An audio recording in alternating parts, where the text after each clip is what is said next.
Honorable Ministers, Excellencies, distinguished delegates, ladies and gentlemen, good afternoon. I call to order the third plenary meeting of the fourth session of the United Nations Environment Assembly. Before starting the afternoon segment of the national statements, I would like to invite the President of the Staff Union of the United Nations in Nairobi to address the Assembly. Please, Mr. Martin Njohinju, you have the floor.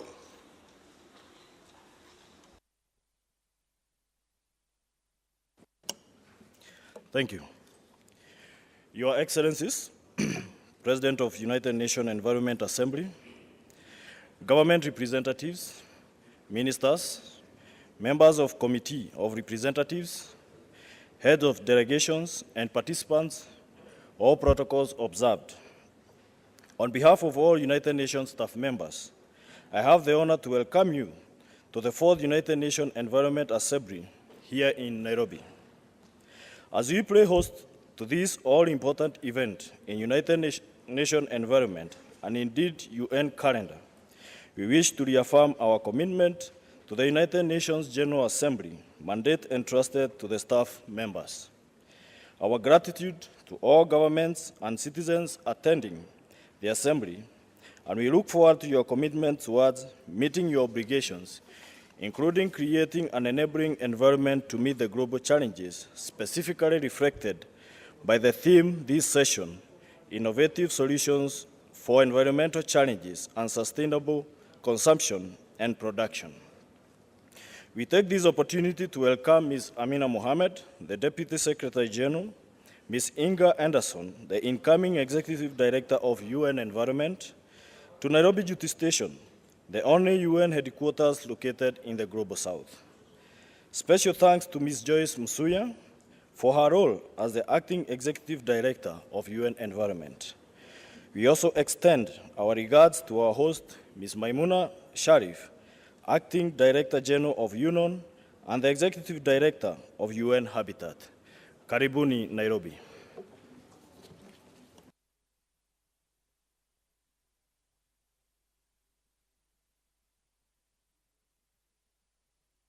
I thank Mr. Njohinju for his statement.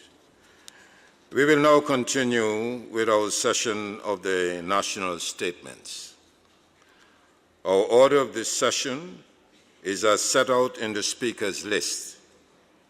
Should you need to consult the list, our conference room officer will be of assistance.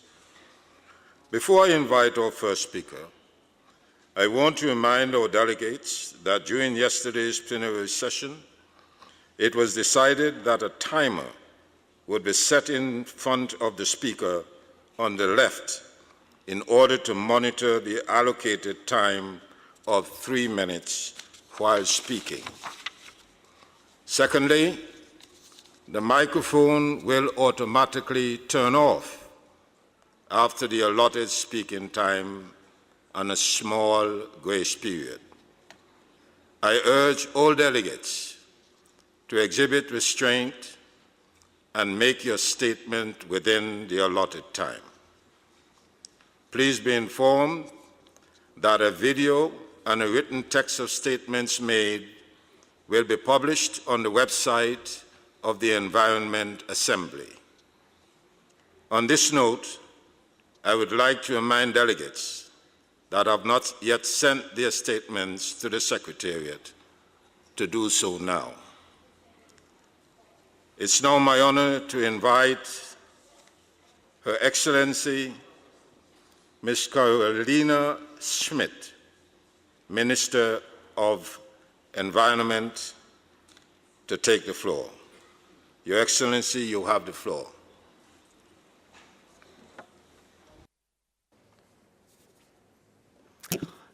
Muy buenas tardes a todos. Good afternoon to everyone here present. I would like to begin by expressing our sadness for the accident which took place on Sunday and the loss of so many human lives. We are presenting our condolences to all of those who were affected by the loss of their colleagues and their friends. We stand with you. We'd also like to wish the ambassador of Zambia, and we hope that the ambassador will soon recover.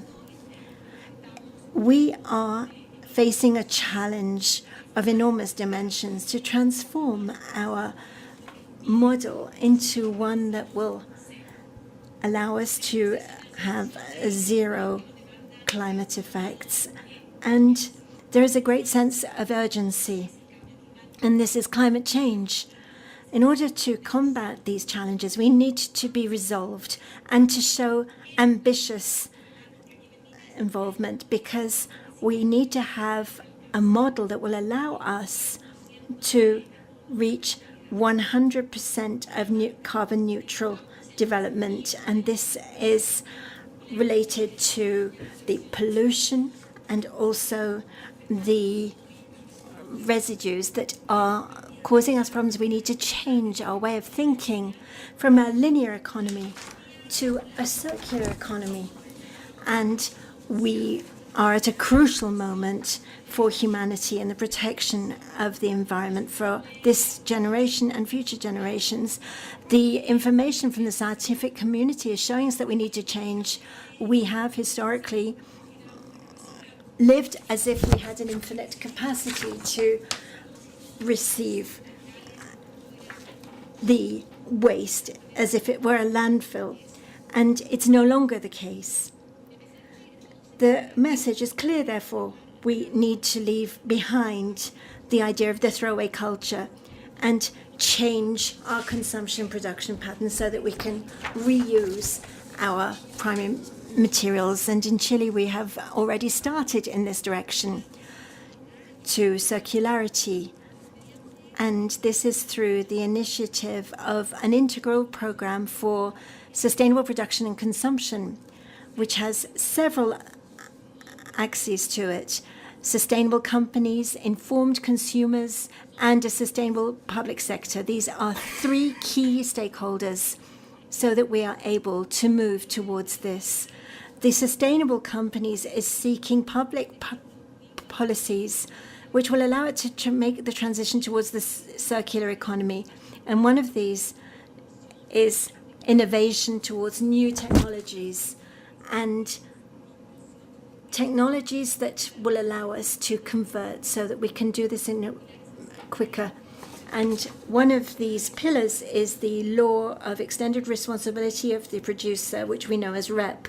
And through this, we are generating a deep change in our mentality by starting with new habits and the obligation of reuse and recycling in the private sector. In Chile, we have 17 million tons of waste every year, and this means 1.1 tons per person every year, and only 10% of this is what we are seeking. We only recycle 10% of this.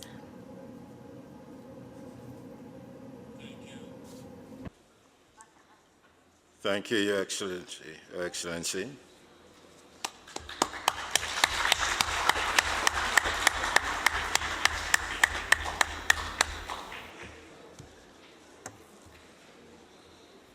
May I now invite His Excellency Mr. Aboud Gaber Said, Secretary General, Higher Council of the Environment, to deliver his statement. You have the floor.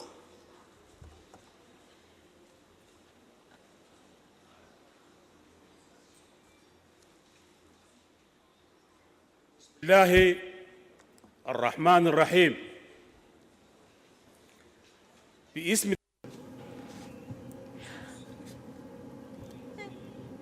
On behalf of the government of Sudan, we welcome the President of the 4th United Nations Assembly for the Environment, and also to the ministers and heads of delegation, the permanent representatives to UNEP. I salute you, ladies and gentlemen. I would like to begin by presenting my condolences to the United Nations family as well as to the relatives of the victims of the Ethiopian Airlines crash which took place last Sunday. We ask God Almighty to receive them in paradise. Mr. President, it is my pleasure and honor to address you at the 4th session of the UN Environment Assembly on the theme of innovative solutions for environmental challenges and sustainable consumption and production. President, the choice of this particular theme is most relevant because today, thanks to technology and to new innovations, we are living in a global village. It's as if we're sharing the same house, and this requires solidarity by all of us to set up technological systems of better quality, because the development of technologies and the institutional aspect are the principal causes of human, economic, and environmental development in these societies which have been so far from being able to achieve their prosperity. Mr. President, all cities who are seeking to achieve development and independence require technology to allow them to achieve the prosperity for their people by implementing decisions relating to consumption and production and placing the services of technology to allow them to achieve this. Ladies and gentlemen, the term environment in Sudan means life to us.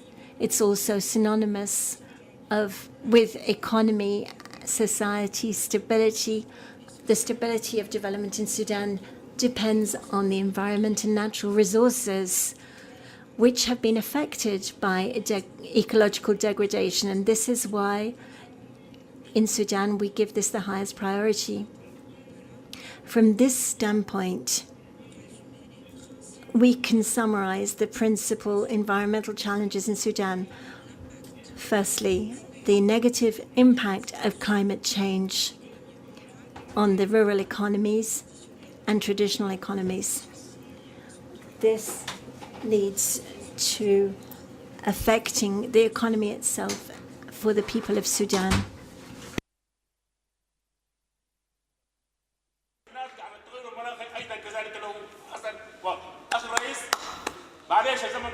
Thank you. Thank you, Excellency. Thank you, Excellency.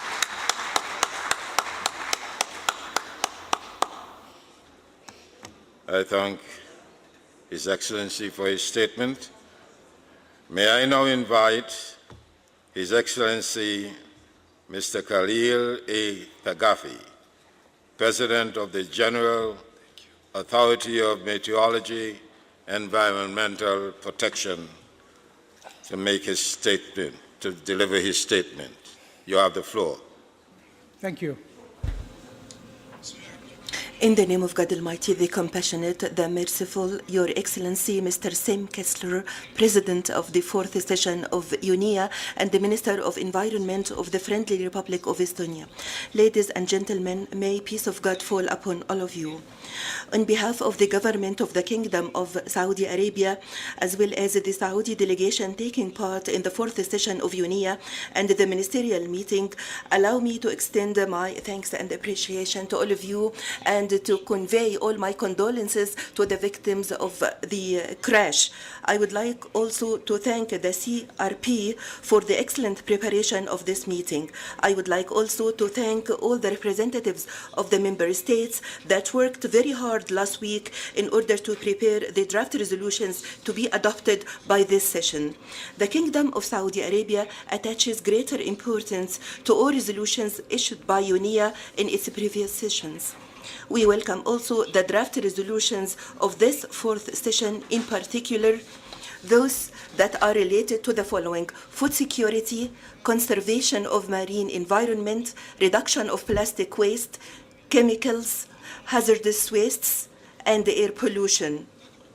All this calls for concrete actions at the national and international levels to implement the SDGs on environment, biodiversity, ecological system services, and the development of green investment.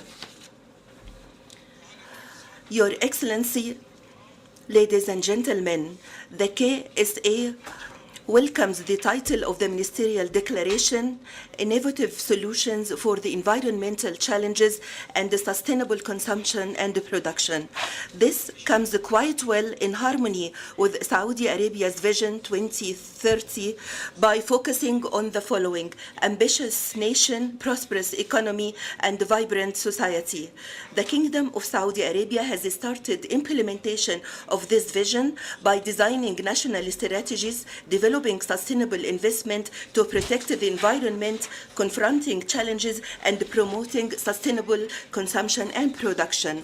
My delegation calls from this forum for strengthening efforts at the global level to exchange expertise, transfer of technology, empower countries to confront environmental challenges, establishing partnership to achieve integration that would guarantee the implementation of the environmental vision of Agenda 2030. And in conclusion, I hope that we will have all success in achieving UNIA objectives, as well as achieving more synergy with United Nations organizations that are related to environment and its components. Thank you very much.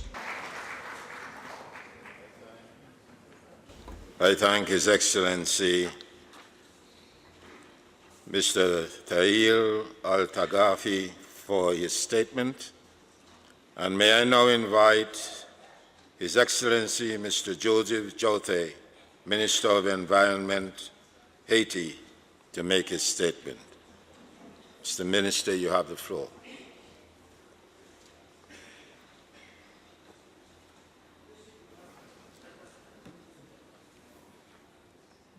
Monsieur le Président, Thank you, sir.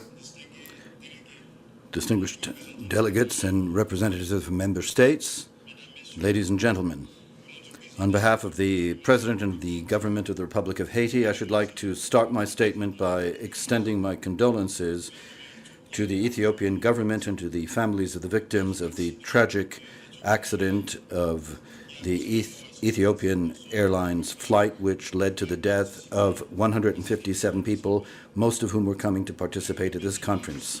I should also like to thank the Kenyan government for the excellent welcome and all the facilities made available to members of the Haitian delegation to allow us to participate at this fourth United Nations Environment Assembly. Ladies and gentlemen, Mr. President, Haiti made it a point to participate in this meeting because the questions under discussion are of the greatest importance to our country. Indeed, we are a small island country facing various kinds of problems, and the future millions of women and men will depend on the way in which we deal with these, because we are fully aware that given the gravity of these problems, it is necessary to work with determination and strength in a way that will make it possible to meet the present needs of our compatriots without compromising those of future generations. The question of sustainable consumption and production, which is being discussed during this UNEA, is something that is occurring at a time when our country has been facing a severe environmental crisis with repercussions in various areas of our national life. We are aware that the problem is not something limited to Haiti, but also affects other countries. And thus, aware of this, the question is how we are to act to help our respective countries to meet these concerns in a sustainable way in terms of consumption and production. It is our hope that these discussions will lead to concrete proposals which will help countries to develop and implement public policies which really do take into account the urgency of addressing this burning question for the future of the planet and of all mankind. I am pleased to note that on crucial issues such as environment, poverty, pollution in all its forms, in particular plastic waste, the protection of the marine environment, protection of ecosystems and biodiversity, integration of gender issues and the participation of women in policies and programs, inter alia, are a subject of concern and have been addressed during these discussions. On a national level, we are taking steps to deal with these issues which we consider to be crucial for sustainable national development. By way of example, our government is working with civil society to set up clean energy programs which have already affected a number of communes in my country. As part of this initiative, where women are a major stakeholder, we have installed high-capacity solar-powered water pumps for the irrigation of small irrigated areas. And finally, we are working to promote innovative solutions for solid waste, including a zero plastic initiative designed to better manage solid waste and to ban the use of plastic in Haiti. Mr. President, no matter how important these initiatives Microphone.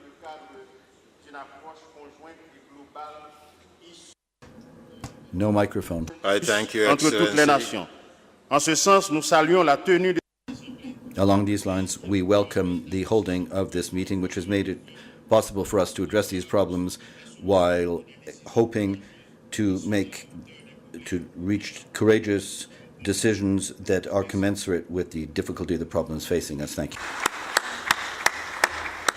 Thank you, Excellency, Mr. Joseph Jouthe. I now invite His Excellency, Mr. Shiranbat Namshwai, Minister of Environment and Tourism, Mongolia. Minister, you have the floor.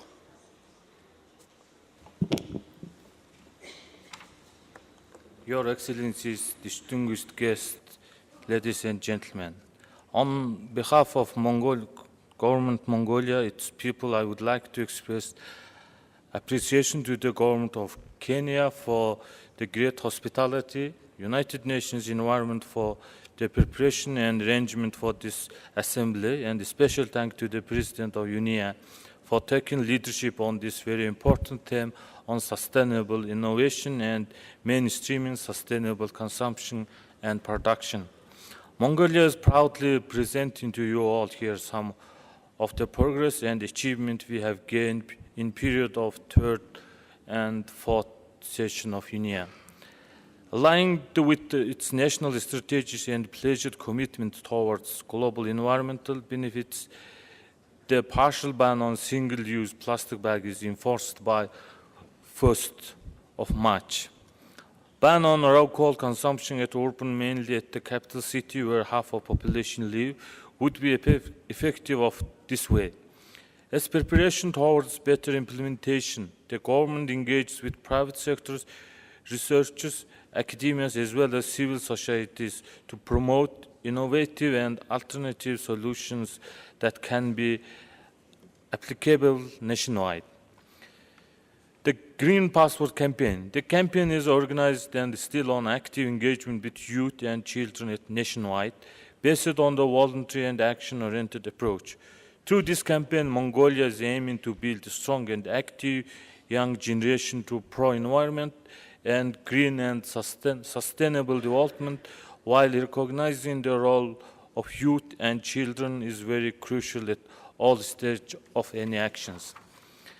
Increase of the state protected areas is indicated in National Sustainable Development Vision, which has a strong reference of the 2030 Development Agenda and the Paris Agreement. Mongolia believes that systematic and life cycle approach should be the leverage point for the decision-making, planning, and implementation process. Furthermore, Mongolia acknowledged the technology achievement and innovative solutions to tackle the challenges, as well as encouraging the progress of actions, and congratulates to the member states for your strong commitment on the resolutions to be agreed soon. Understanding the importance and significant contribution of infrastructure to the development of each and every country, of course, to the benefit of people, Mongolia has submitted the draft resolution on sustainable infrastructure. According to the existing studies and prediction, there will be more infrastructures to be developed, which requires magnificent investment as well. Having this resolution agreed by this assembly sure would contribute to the countries to mainstream nature and environment within its development. Then we all would benefit to the implementation of the SDGs and Paris Agreement. The government of Mongolia reassures its commitment to implement the resolutions and decisions adopted here at this UNIA, and to support initiatives, campaigns to aim to bring the healthier environment to the country and the planet. Thank you very much.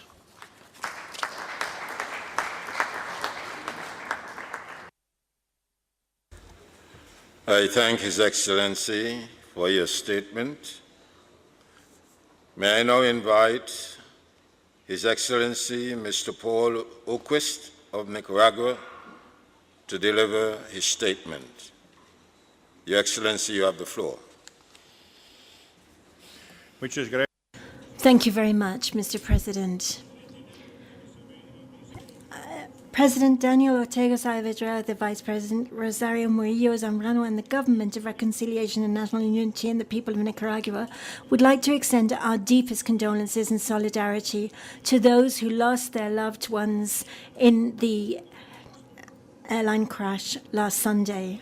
The most crucial question in the 21st century is to know whether our civilization is going to be able to survive climate change and the existing nuclear weapons. History shows us that climate change can end civilizations. History shows us that the first civilizations with central governments, Akkadian Mesopotamia and the ancient kingdom of Egypt, entered into crisis 4,200 years ago because of droughts, which affected their societies and brought down their civilizations and brought about the Ice Age. As our climate change is anthropogenic, we can act on the causes, and instead of simply adapting to the consequences. In the IPCC report on 1.5 degrees centigrade, we have shown that in order to achieve the goal, we must reduce emissions by 40% by 2030 and achieve a sustainable society of zero emissions by 2050. It also shows us that the difference between 1.5 degrees centigrade and 2 degrees centigrade is exponential, as demonstrated at 2 degrees centigrade. The extinction of the coral reefs and the acceleration of the melting of the permafrost in the Arctic will release 20 times more methane gas, which is 20 times more dangerous than carbon dioxide. The warnings by IPCC mean that we need to debate whether we wish to go towards avarice or not, and identify these two possibilities in my book, Equilibra. First, the idea that there might be limitless increases in production, consumption, accumulation, and capital concentration in a planet with finite resources. That is runaway capitalism. Or the belief that it doesn't matter how much damage we're doing to our ecosystems that sustain life on planet Earth, because science and technology will always save us. And that is a messianic scientific idea. To achieve a sustainable society of zero emissions means that we have to make deep transformations and defend life in the face of this immorality which causes such extinction. What we need is a global movement for survival. In the recent centuries, the great social transformations in morality over interests of powerful interests have meant the result of millions of people in different sectors and countries with different methods seeking towards a clear objective, abolishing slavery, for example, independence from colonialism, labor rights, the rights of women to vote, civil rights. What we need now is social pressure to bring about these major changes and to force political will to do this. Thank you so much.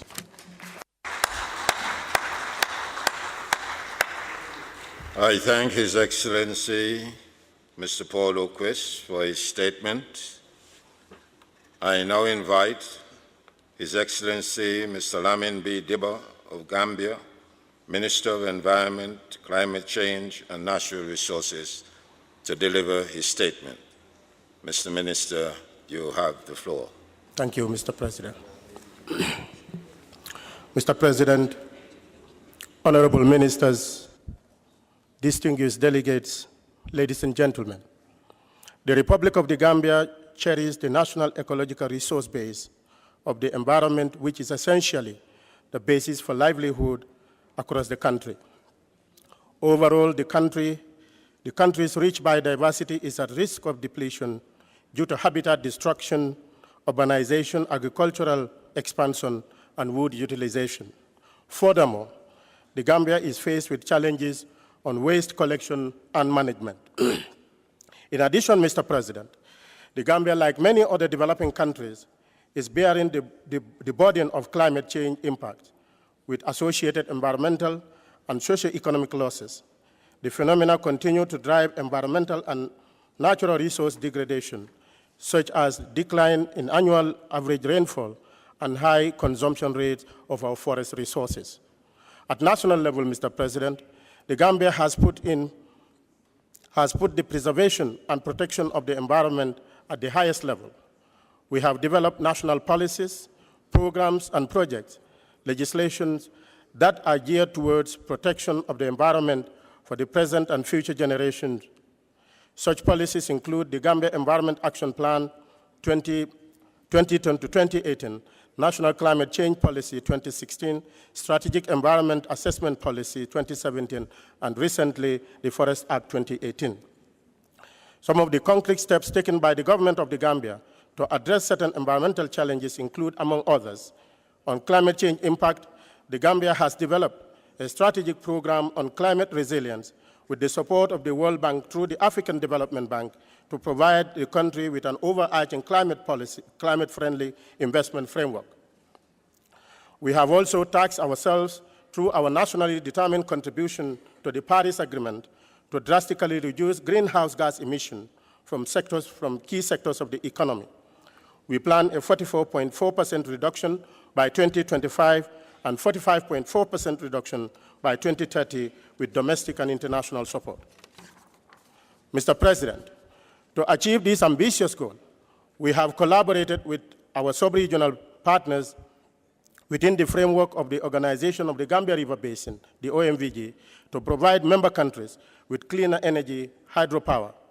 The Gambia is also currently implementing an EU project, EU-funded project, to electrify over 1,000 schools and over 100 health facilities across the country using solar power.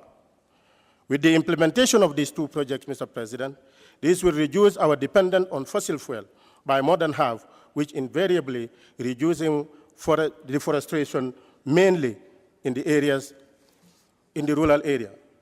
Waste management, Mr. President, the Gambia is faced with several challenges on waste and the implications of unattended waste of the country. In 2017, we enacted an anti-littering regulation which is meant to limit indiscriminate littering in the country. This was followed by the ban on single-use plastic order of 2015, which prohibits the importation of plastic, sale, manufacture, and use of plastic bags in the country. This has generated positive results in reducing the amount of waste generated in the country, thus leading to the use of reusable bags and recycled materials, as well as phasing out single plastic use. As a result, the First Lady of the Gambia, Her Excellency, Madam Fatoumata Bah-Barrow, has been selected at the last African Union Heads of States and Government meeting in Addis Ababa to champion the clean up.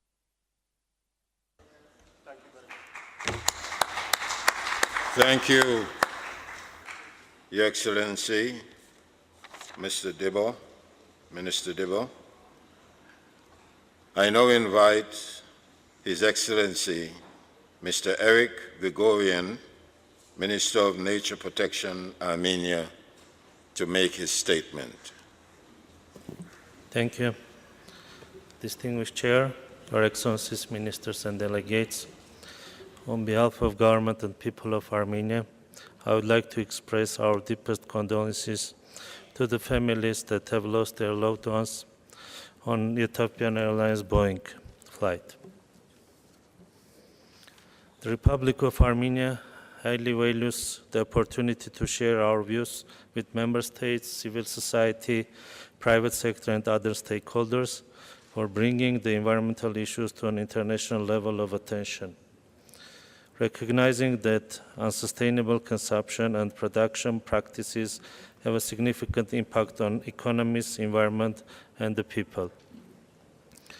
The environmental issues are correlated with the quality of human life, economic and social situation. It is important to admit that poverty is one of the main environmental problems, and poverty reduction can have a significant impact with solving environmental problems.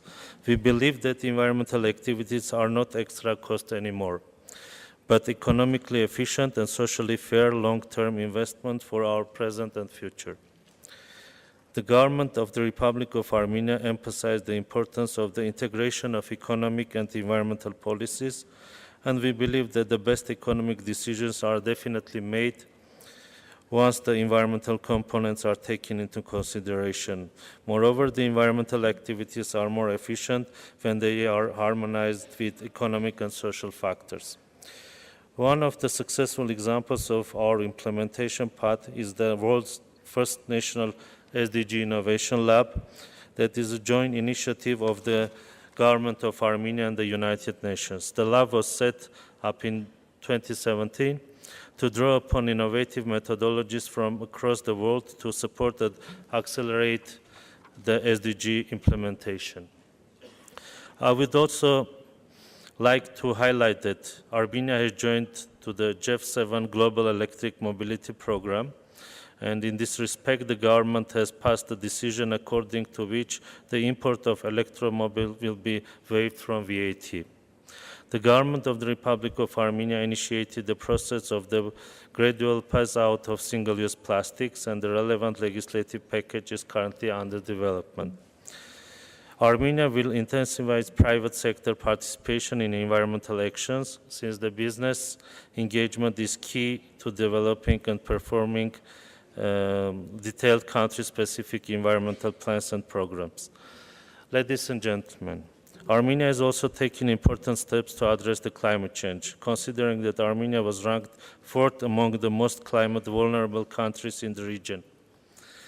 We are closely cooperating with the global funds. In particular, we are implementing Green Climate Fund project, which is the 10th financed by GCF globally and the first one in the Eurasian region. Over the past year, the Republic of Armenia has developed a unique and innovative climate finance mechanism. This mechanism is a combination of concept, debt for nature, and commitments undertaken in the framework of the Paris Agreement. We believe this mechanism can be successfully scaled, and we would be happy to share our experience and knowledge in developing and utilizing it. Thank you. I thank His Excellency for his statement, and may I now invite His Excellency Abdullahi Ahmad Mohammed of Somalia to deliver his statement. Your Excellency, you have the floor.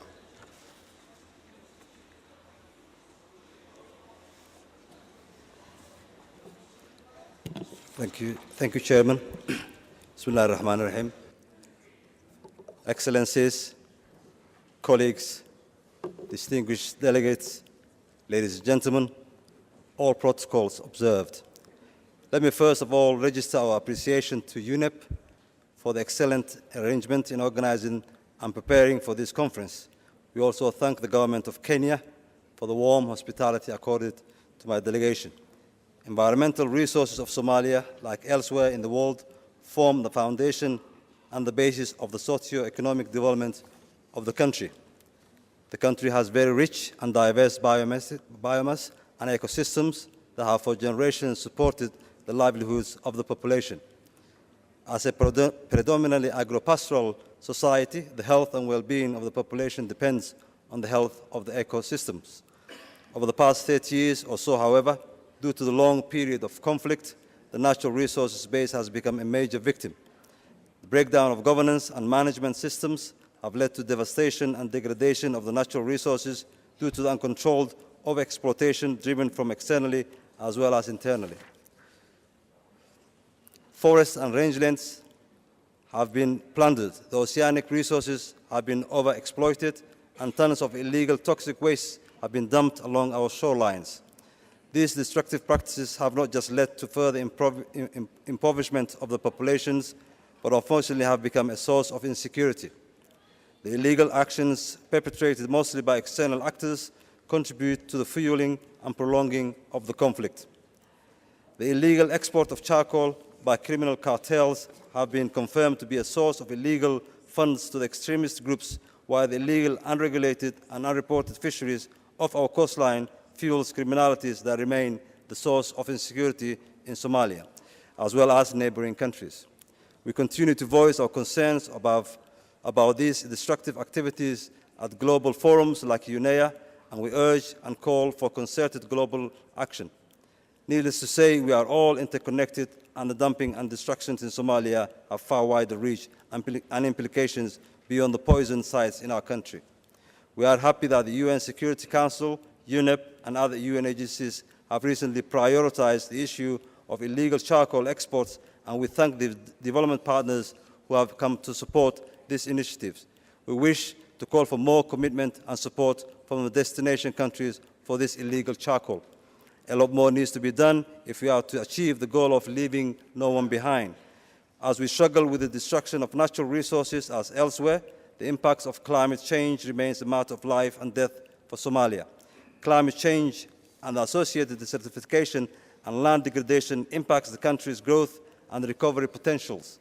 The frequent droughts in the Horn of Africa region have almost become a permanent feature, affecting food, water, and energy security.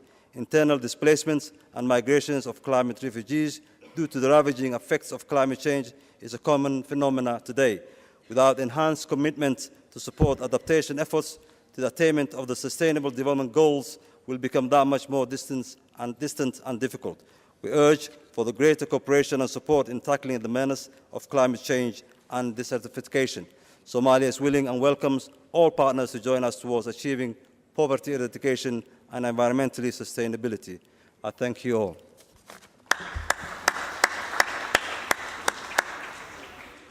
I thank His Excellency Abdulali Hamoud Mohammed for his statement, and I now invite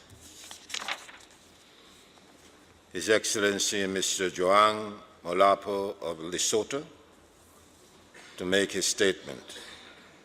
Excellency, you have the floor.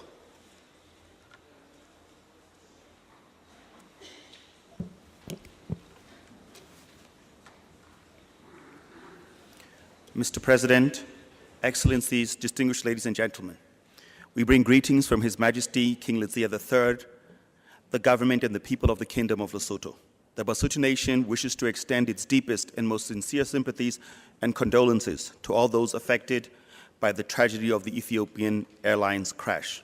Let me first of all extend my thanks to the government of the Republic of Kenya for the wonderful hospitality given to me and my delegation in this august assembly.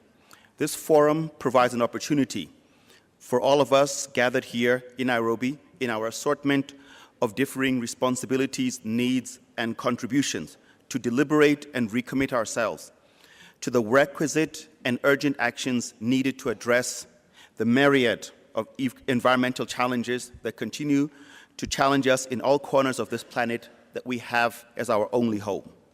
Let me also congratulate the presidency of this 4th UN Environment Assembly and his team for the commendable efforts made to build consensus on the common goals that we must share if we are to realize collectively the results that we all aspire to.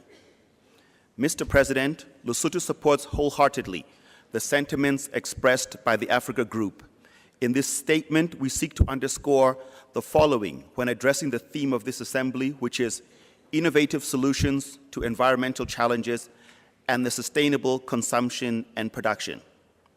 The innovative solutions and initiatives we adopt must seek to reestablish the proper balance between all spheres of the environment. It is short-sighted and impossible for Lesotho to think that because it is landlocked and hundreds of kilometers from the ocean, that marine issues do not affect us.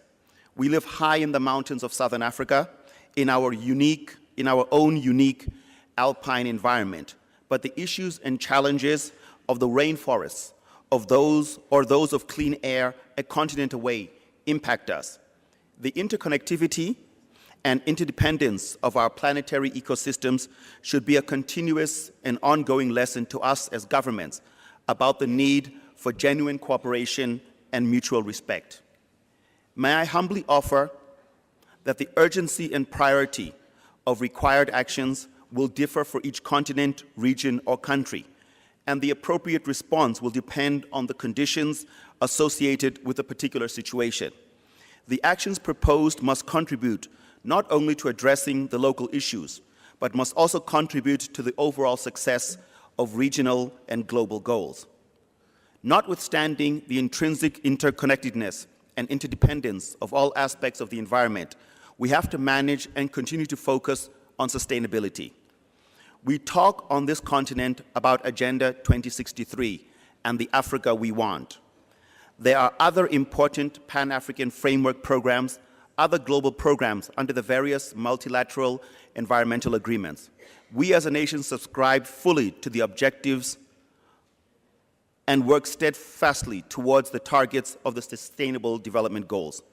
All of these are woven together by the overarching objective of achieving a sustainable future.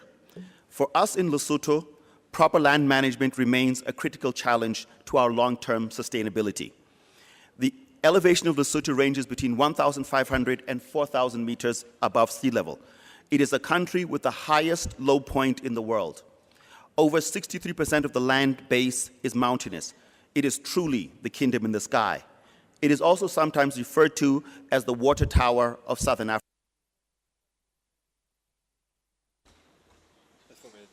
Thank you, Excellency. Thank you for your statement. I now invite His Excellency Mr. Al-Mustafa Garba, Minister of Environment and Sustainable Development, Niger. Merci. Thank you, Mr. President of the Assembly, distinguished governmental representatives of the country of Kenya, distinguished ministers, heads of delegation, ladies and gentlemen, distinguished delegates, I should like to start by extending the sincere condolences of the government and people of my country to all the families in mourning following the tragic accident of the Ethiopian Airlines flight on the 10th of March. I should also like to thank the government and the people of Kenya for the hospitality and warm welcome extended to my delegation and to me as well. Since our arrival in Nairobi, I should like to congratulate UN Environment and its staff for the excellent organization of this fourth session of the UNEA. Ladies and gentlemen, distinguished delegates, Niger has undertaken political, strategic, and institutional reforms which tie into the topics before the Assembly, which have been transported into all sectors of economic and social development of our country and communal development plans of over 300 collectivities in our country. These reforms have been translated into projects and programs in keeping with our national policy for the environment and sustainable development, whose main orientations include bringing businesses up to scale in terms of resource efficiency and clean production, promotion of clean and sustainable consumption and production, and the creation of green jobs, the establishment of reforestation projects and sustainable land management and scaling up good practices, the promotion of intelligent agriculture given the climate, and resilient management of pasture lands and of cattle. Coordinated transboundary management of wildlife habitats and combating trafficking in protected fauna and flora, control on imports of and use of chemical products in economic activities and agriculture, the translation of our CDN into programs to be adapted to agriculture, livestock rearing, and reforestation, which create jobs, particularly in rural areas, creating solar installations and other renewable energy sources through rural electrification and solar energy, etc. I should also like to take this opportunity to point out that on the 25th and 26th of February last, we held a summit conference followed by a roundtable with our technical and financial partners for the financing of a climate investment plan drawn up by the Climate Commission for the Sahel region presided over by Niger. Major financial resources were announced by our partners for the financing of the first generation of the principal projects of the plan in order to catalyze climate investments in the 18 countries of the Sahel area. These projects will make it possible to strengthen the resilience to climate change of 10 million households, 30% of which are led by women, and to sequester 120 million of CO2 equivalent over 5 years and to create 200,000 jobs for young people and women. We would like once again to thank all our partners for their commitments and to repeat the commitment of our states to meet the challenges and mobilize these resources in order to implement all the major projects for the period 2020-2025 for the well-being of present and future generations. Thank you for your kind attention.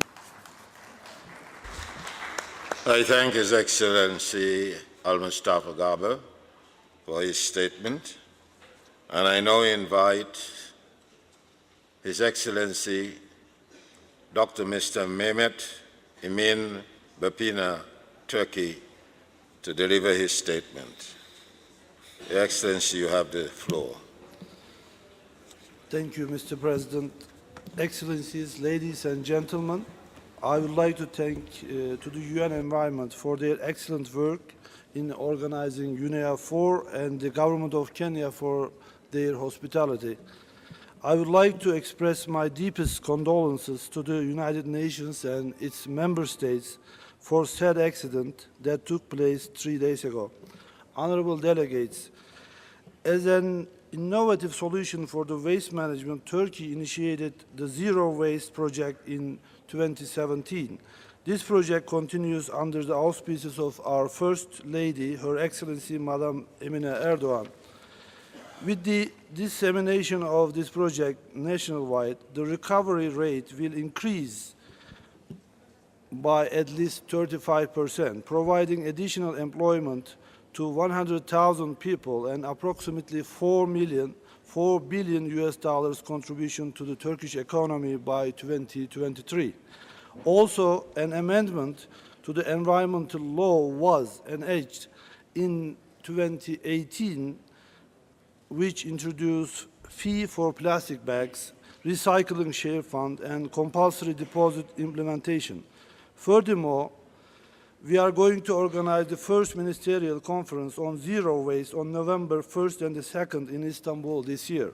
So I would kindly invite all of you to this remarkable conference. Please mark your calendars.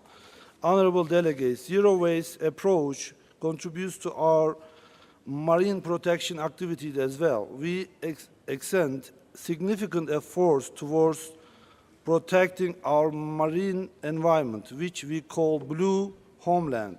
According to the recent reports, if current trend continues, there should be more plastic than fish in the sea by 2050. Unfortunately, existing programs and measures are not sufficient to efficiently reduce the marine litter and microplastics. That's why we strongly urge the UN to formulate a new solution-oriented and sound international agreement on this issue. I would like to state that Turkey is ready to provide the utmost support for such an initiative. Ladies and gentlemen, during my capacity as a President of the Bureau of the Barcelona Convention, a Memorandum of Understanding on Marine Litter was signed between Barcelona and Bucharest Conventions. This outstanding cooperation shows Barcelona Convention is a pioneer role, and it should set a good example for the rest. I believe COP21 in Italy would present a good opportunity for the further elaboration on marine litter and microplastics. Last but not least, we are aware of that ensuring the sound management of the chemicals promotes innovative solutions for the environmental challenges we are struggling against, and we support the regional and global efforts related to chemicals. Furthermore, Turkey is among approving policy instruments and supporting mechanisms for sustainable consumption and production. In this regard, we will develop a national action plan, and I would like to underline our determination to take part in relevant UN activities. So I believe that we should act together. In this context, I wish success to this August gathering. Thank you. I thank His Excellency Dr. Mehmet Emin Bapina for his statement. And may I now invite His Excellency Mr. Viviani Shilenga, Deputy Minister of Natural Resources, Energy and Mining of Malawi, to make his statement. You have the floor, Excellency. The Honorable President of UNEA, distinguished delegates, dear colleagues, all protocols observed. First and foremost, the government of Malawi wishes to join the international community in offering deepest sympathies to the families and loved ones of those who lost their lives in Sunday's tragedy. Our thoughts have been with them for the duration of this assembly. Mr. President, regarding the UNEA event, I would like to express our gratitude to the United Nations Environment Programme and the government of Kenya for the excellent organization and warm hospitality accorded to us this week, especially at such a difficult time. Further, we wish to congratulate Madam Inga Anderson on her new appointment as UNEP Executive Director and wish her the best.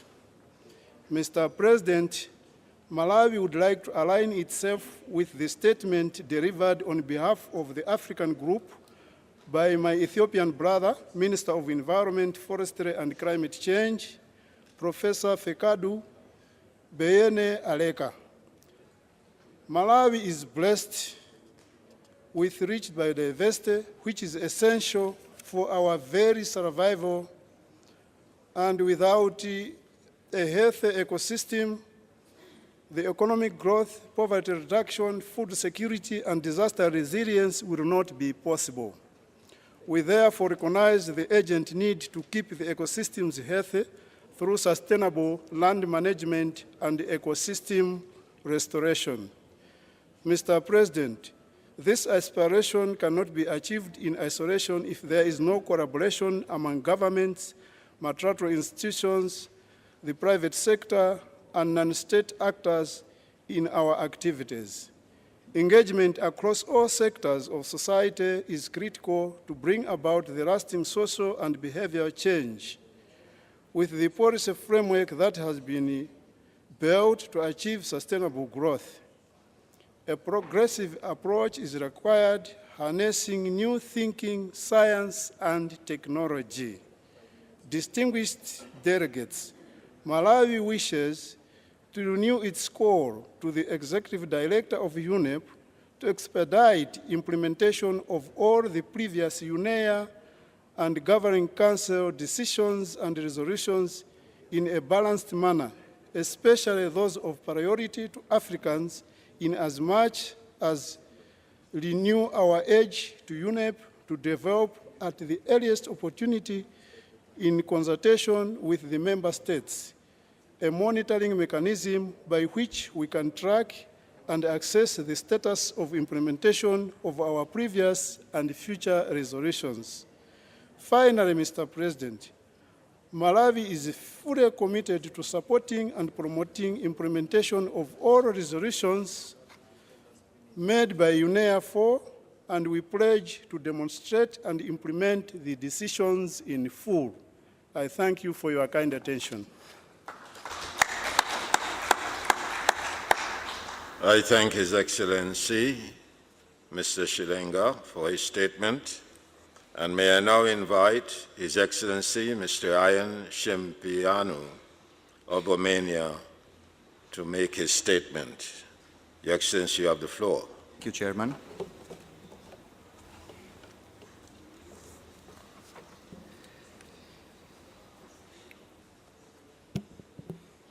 Mr. President, Excellencies, Honorable Ministers, distinguished delegates, ladies and gentlemen. It is an honor and pleasure to have the opportunity to address you today at the world's highest level decision-making body on the environment, United Nations Environmental Assembly, here in Nairobi.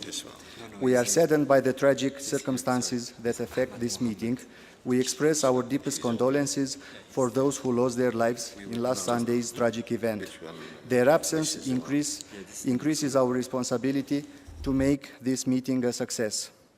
In the spirit of the outcome document of the Rio+20 conference entitled The Future We Want and the 2030 Agenda for Sustainable Development, we come together to the fourth session of the United Nations Environmental Assembly, UNEA 4, under the slogan, Innovative Solutions for Environmental Challenges and Sustainable Consumption and Production, to strengthen our political commitment for shifting the global economic system towards more sustainable directions and to catalyze intergovernmental actions necessary for us to live sustainably. We have made enormous progress. Billions of people have been lifted out of poverty. At the same time, the economic growth has been fueled by a huge demand for resources, and our economical models of consumption and production have had devastating impacts on our planet. According to a report by the International Resource Panel, the global resource use grew eightfold between 1990 and 2000, from 6 billion to 49 billion tons. And humanity could consume by 2050 an estimated 140 billion tons of minerals, ores, fossil fuels, and biomass per year, 3 times its current appetite. The change we need to do means innovation and creativity. To achieve sustainable development, we have to adopt sustainable consumption and production patterns and to shift to a low-carbon and resource-efficiently economy in order to decouple economic growth from the over-exploitation of natural resources. Also, we recognize the need to find solutions, especially in relation to the pollution issues covered by the Sustainable Development Goals, such as air pollution, soil pollution, water pollution, management of chemicals and wastes, the growing use of fertilizers in order to reduce adverse effects on human health, natural life support systems. We welcome the very constructive consultation and discussion in a very positive way that took place during last week and this week's, and we are certain that UNEA 4 will be a success, reaching agreement on many resolutions in our efforts to build a better future. We appreciate the draft ministerial declaration and we support the UNEA President, Minister Siim Kiisler from Estonia, in his efforts to preserve a level of ambition that meets the urgent need to address specific areas. We consider that UNEA 4 succeeds in identifying innovative solutions for national governments, the private sector and civil society, with a view of tackling environmental challenges that have an impact on society, economy and the environment. We fully believe that UNEA 4 should be innovative, open to all citizens of the world, and action-oriented in the spirit of its essence, with the result proposed being particularly important along with the approval of the ministerial declaration. Further believes that a significant role in our action will have to ensure transparency involving all major groups, private sector, civil society, NGOs, academia, parliaments, and governments. Without ensuring a sustainable consumption and production, the circular economy and as the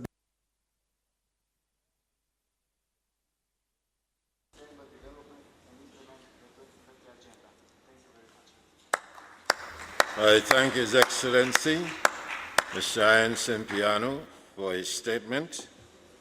And may I now invite His Excellency Ahmad Mohamed A. Al-Sadar, Under Secretary of Municipality and Environment of Qatar, to deliver his statement. Your Excellency, you have the floor.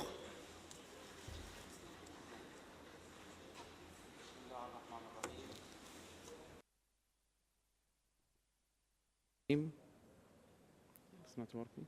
That's okay. بسم الله الرحمن الرحيم. السيد الرئيس، أصحاب المعالي والسعادة، السلام عليكم. Mrs. President,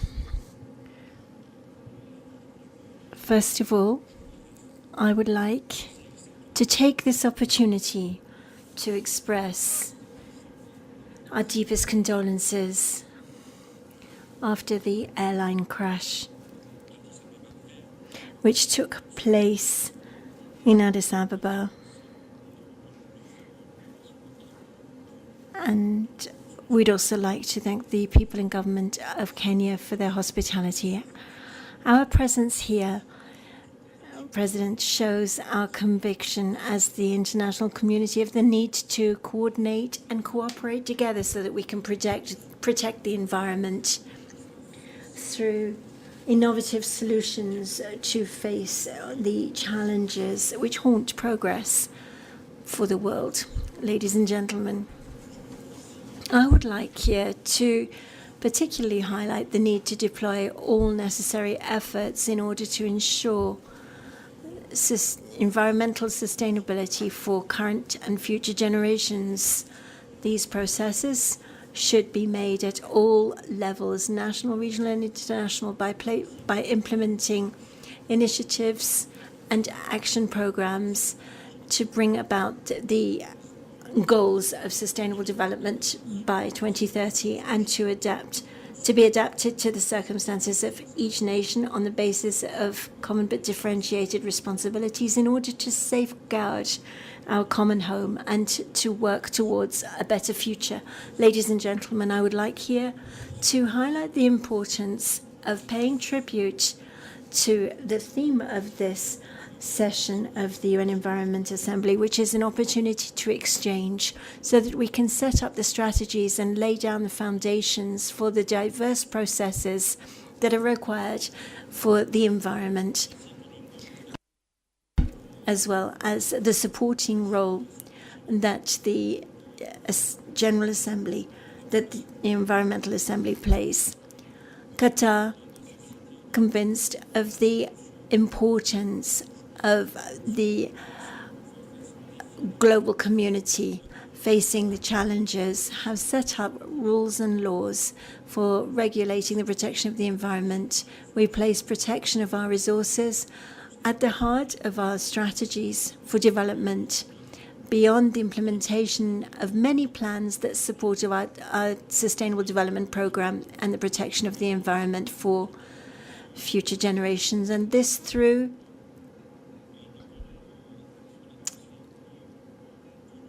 a less polluted atmosphere, safeguarding biodiversity and human health, as well as ecosystems and sustainable development. Furthermore, making these principles concrete within our legislation, we'd like to express our thanks to the organizers of this important event and wishing full success to you on our deliberations. I thank His Excellency Mr. Ahmad Mohamed Al-Sadar for his statement. I now invite His Excellency Mr. Musa Simmer, Deputy Minister for Union Affairs and Environment, Tanzania. You have the floor. Thank you, Mr. President. Honorable Ministers, Excellencies, ladies and gentlemen, allow me to convey greetings from His Excellency Dr. John Pombe Joseph Magufuli, the President of the Government of the United Republic of Tanzania, and congratulate you, Mr. President, and your Bureau for proceeding over this important session. I also wish to extend my sincere gratitude to the Government of Kenya for gracious hosting the 4th session of UNEA. Also, I wish to extend condolences to the victims of the Ethiopian air crash. Mr. President, majority of the population in Tanzania depend a lot on natural resources. Inadequate management of natural resources has contributed to various environmental challenges facing the country, which include climate change, land degradation, environmental pollution, and deforestation. While unsustainable pattern of consumption and production, including efficient use of resources, contributed significance to these challenges and threatening the process of achieving sustainable development. The theme of this session, Innovative Solution for Environmental Challenges and Sustainable Consumption and Production, should remind us to reflect on the need to enhance integrating sustainable consumption and production into relevant policy, plan, program, and project at all levels. Mr. President, in Tanzania, the National Environmental Policy of 1997 and the Environmental Management Act of 2004 have specific provisions promoting sustainable consumption and production in the country. On one hand, there are another environmental policy advocates for putting in place resources, saving and waste recycling facilities, using of clear technology and production of safe and less toxic products, while on the other hand, the Environmental Management Act provides for the cleaner production technologies and techniques, as well as sustainable consumption of goods and services. Furthermore, the government has taken on board sustainable consumption and production concepts as it strives to become middle-income country by 2025. The government is emphasized on establishing the efficient industries at all scales and ensuring clear resource of power for these industries. Mr. President, innovation, it is a broad scope. It is increasingly perceived and crucial for tackling environmental challenges and addressing existing sustainable consumption and production patterns. Therefore, there is a growing need to increase support to developing countries, including United Republic of Tanzania, to enhance effort to implement policies, strategies, and program promoting innovative solutions. In this regard, this session offers the variable platform to promote and share experience and solution of our ambitions toward sustainable development. It is time for innovative environmental thinking toward achieving the sustainable development goal. Let us play our part. Asanteni sana.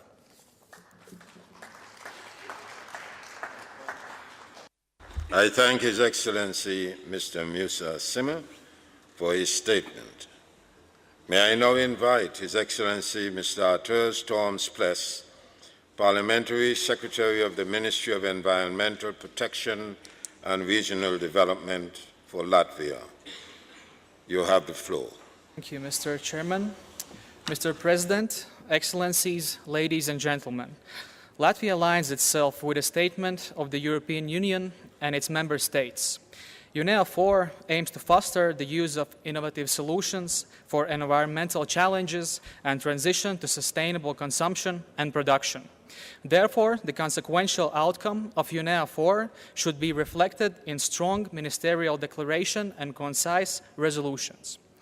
In the light of UNEA 4 discussions on existing solutions for reverse negative impacts on natural environment, I would like to highlight some tools used in Latvia that could encourage other countries to follow.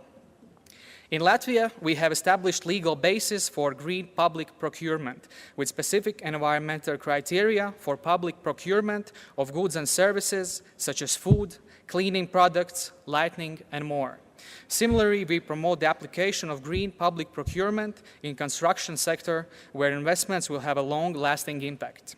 In addition to legal requirements, we are also working on awareness raising and capacity building.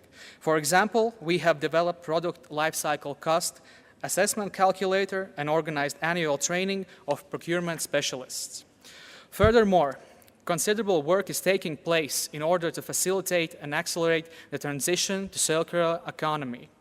Our practices contribute to doing more with less by increasing net welfare gains from economic activities while reducing resource use and degradation of ecosystems.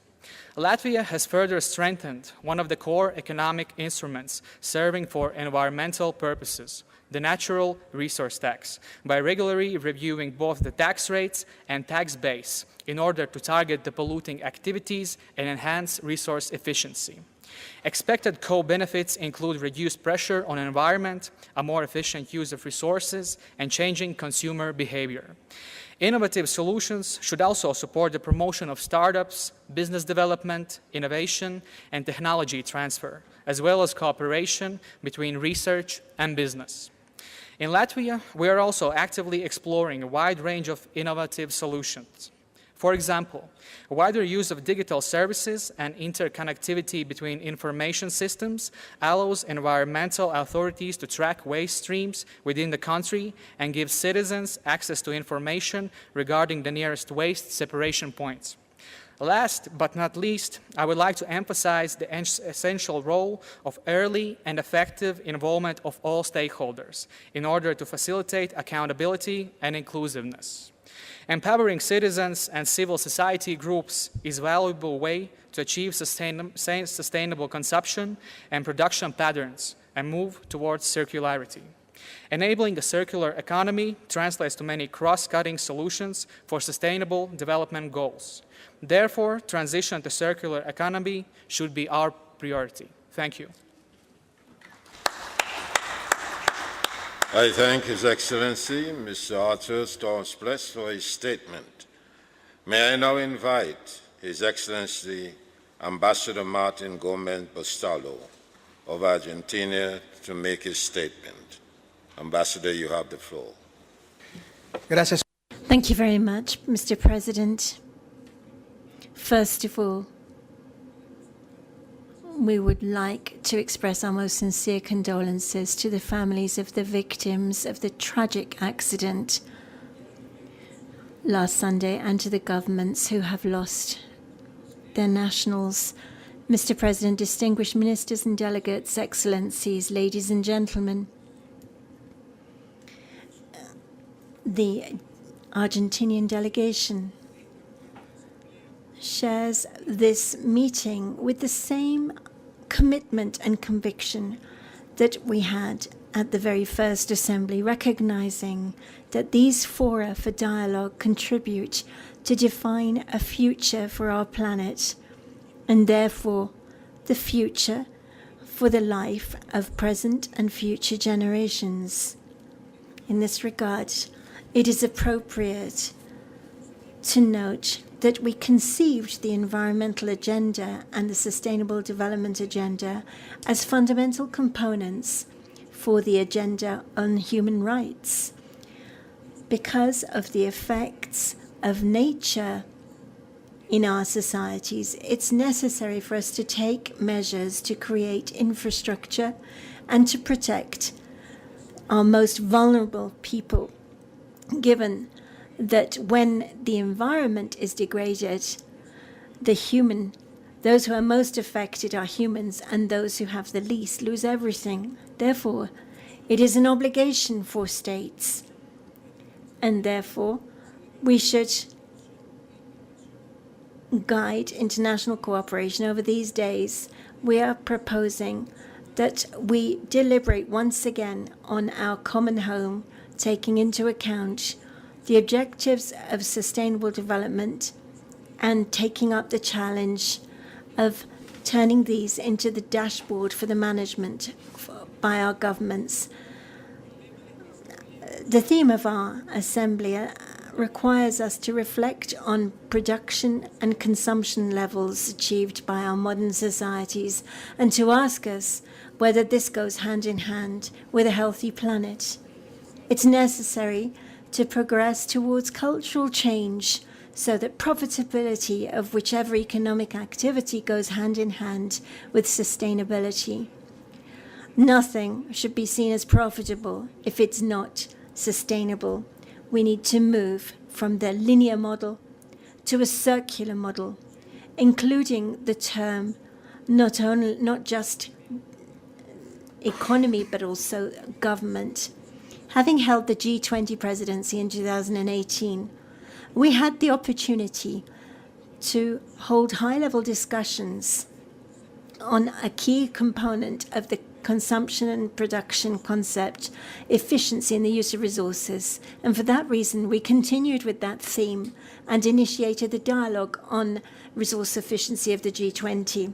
In the same year, while Argentina held the presidency of the Forum of Ministers of Latin America and the Caribbean 2018, we proposed to the region the incorporation of additional voluntary commitments by countries and groups of countries, achieving incremental progress, which can be seen, for example, in the draft resolution on sustainable mobility, which, along with Costa Rica, Chile, and Peru, we are proposing be adopted at this distinguished assembly. Sustainable urban transport is a priority. In Argentina, the transport sector. I thank Ambassador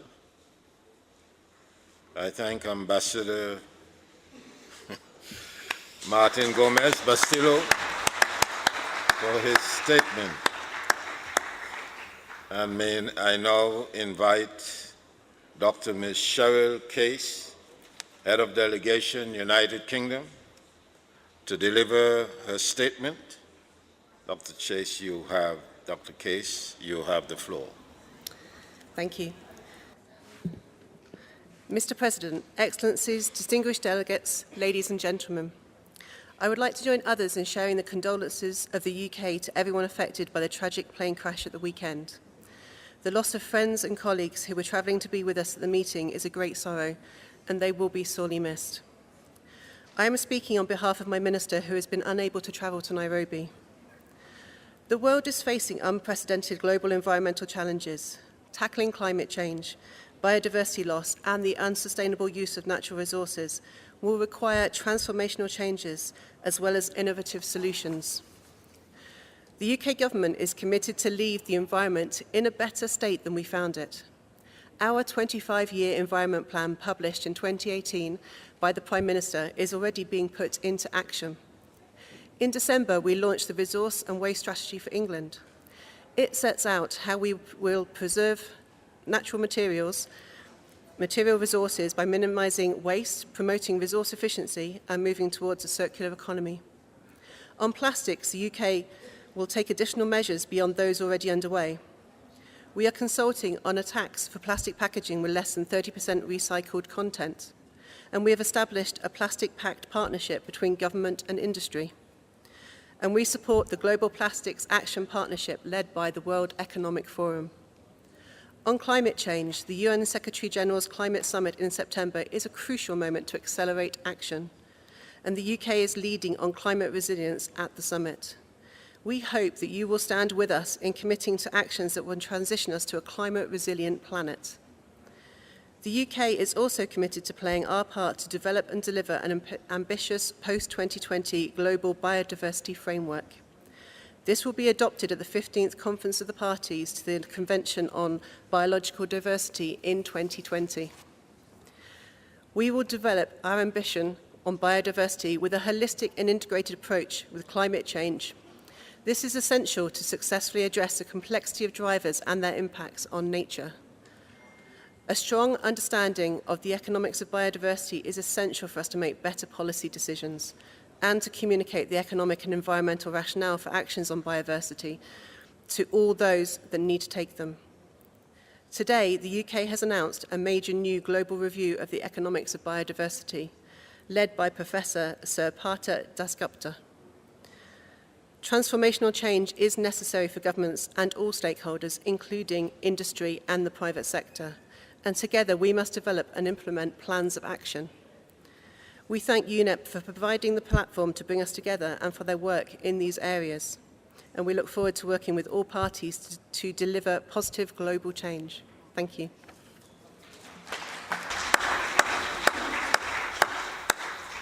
I thank Dr. Case for her statement. And before I invite the next speaker, just to remind all presenters that we wish to stick within the 3-minute time frame with some flexibility. I have absolutely no control over the mind of the timekeeper, and we are hoping to get through as efficiently as possible, and I wish to thank those of you who have participated so far. May I now invite His Excellency Ambassador Noah Galjendra, Head of Delegation, Israel, to deliver his statement. Ambassador, you have the floor. Mr. President, distinguished delegates, SCP, Sustainable Consumption and Production, is an area in which everyone is part of the problem and of the solution. There is almost always something we can change to act more sustainably. But it is up to governments to provide the framework for this.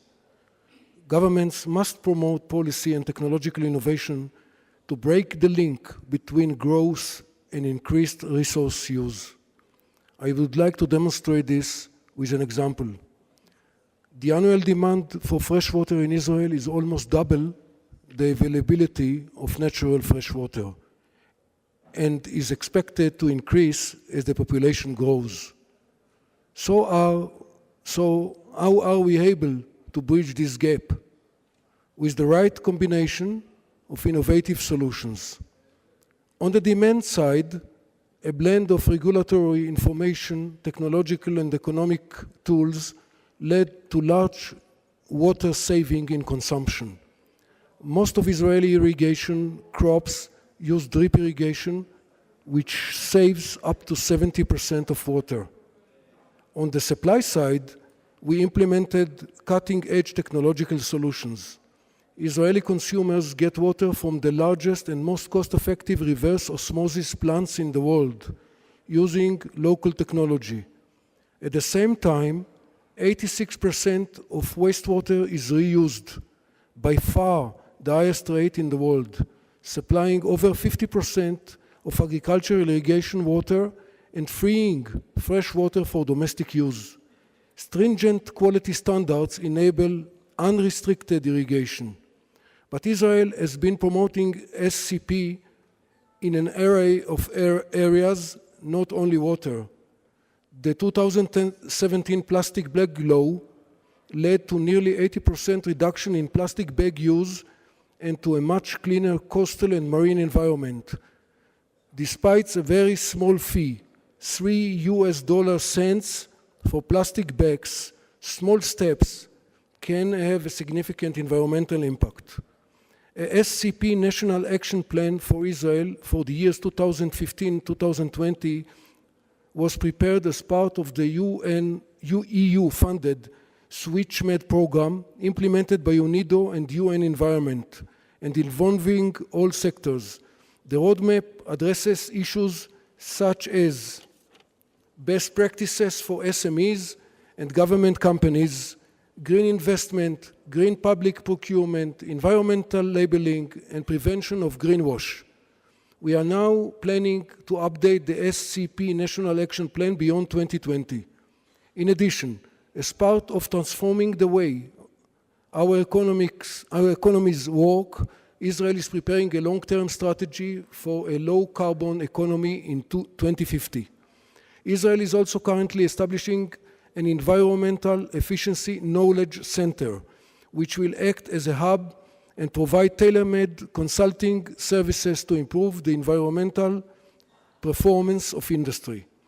To boost environmental innovation, policymakers should demonstrate regulatory tolerance and take into account the risk of temporary and controlled deviation from areas attributed to best available technique. The Israeli Ministry of Environmental Protection, in cooperation with the Israel Innovation Authority, seeks to empower the Israeli clean tech sector. This will help improve. I thank His Excellency, Ambassador Noel Galjendra, for his statement. May I now invite Ms. Camila Zapata Lizama, Head of Delegation Mexico, to deliver her statement. You have the floor. Buenas tardes, representantes de naciones hermanas y actores no gubernamentales aquí presentes. Reciban un cordial saludo del licenciado Andrés Manuel López Obrador, presidente de México. México tiene en su más alta prioridad la erradicación de la pobreza y la eliminación de las brechas de desigualdad. Como activos contribuyentes al proceso de definición de la Agenda 2030, celebramos el nuevo paradigma del desarrollo sostenible que reconoce la interdependencia entre justicia social, protección del capital natural y un crecimiento económico incluyente. Sin embargo, a más de 3 años de su adopción, también entendemos los retos que conlleva implementar una agenda de desarrollo integral.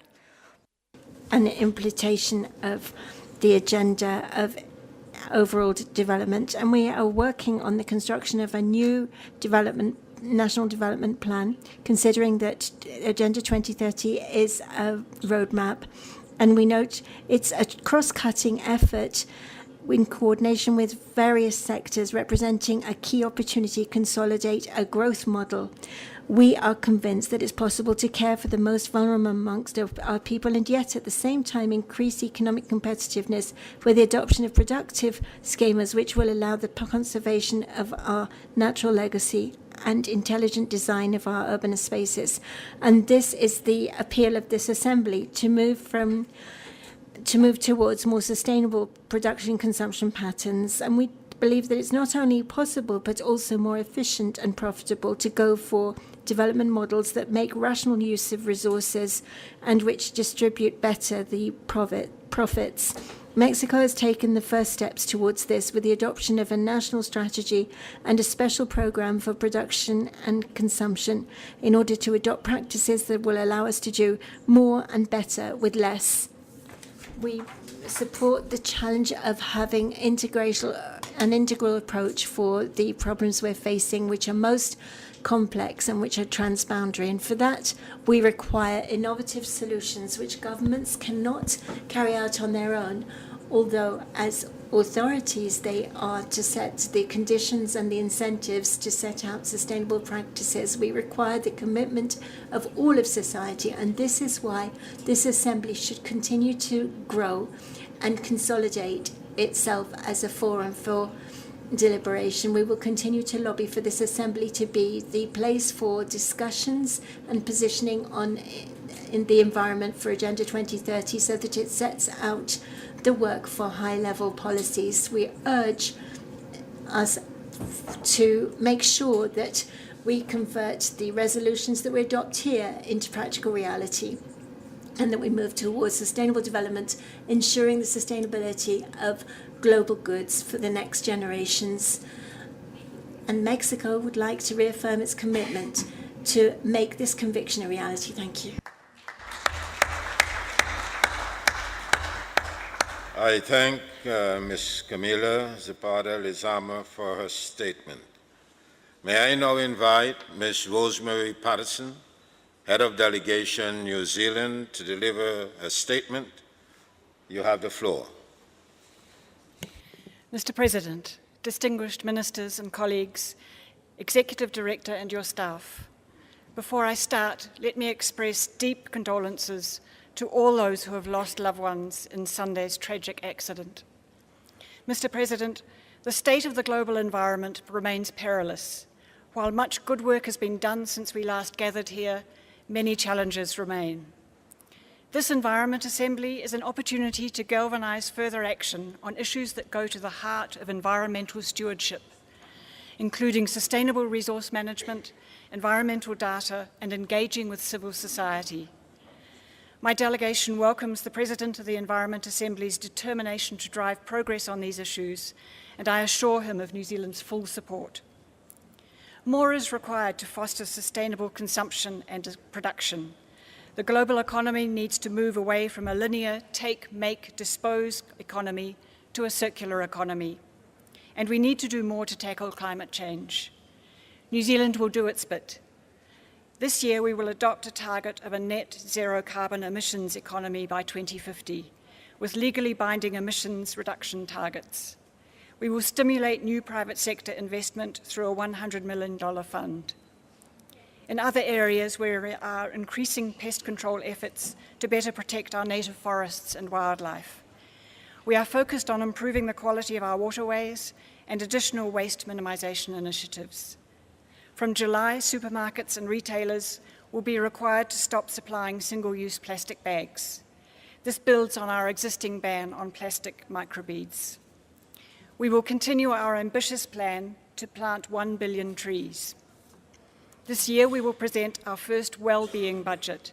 It introduces new ways of setting targets and tracking progress based on what enables New Zealanders to live fulfilling lives. The health of our environment is a fundamental part of this process. Mr. President, we all need to improve international cooperation to foster sustainable consumption and production. One area where more work is needed is environmentally harmful subsidies. It beggars belief that $425 billion are spent every year subsidising fossil fuels. This is to say nothing of other harmful subsidies, such as those fuelling overfishing. This needs to end. We all need to work together to set ambitious biodiversity targets in the Convention on Biological Diversity. This work should be complemented by an effective treaty addressing biodiversity beyond national jurisdiction. Internationally, New Zealand will continue to champion the needs of small island developing states, including in the Pacific. Uniquely vulnerable to climate change, the Pacific also faces challenges such as invasive alien species, marine plastics, and waste disposal. More support is required. We have recognised that need and are stepping up our support and engagement. When it comes to UNEP, New Zealand welcomes continued efforts to ensure that it is efficient, effective, and accountable. UNEP has strong expertise in many areas. It should focus its efforts on these areas. Duplication should be avoided. Resources should be spent where they will have the most impact. Mr. President, ministers, officials, activists, environment champions, everyone, our environment is our responsibility. We must all step up to protect it. Thank you.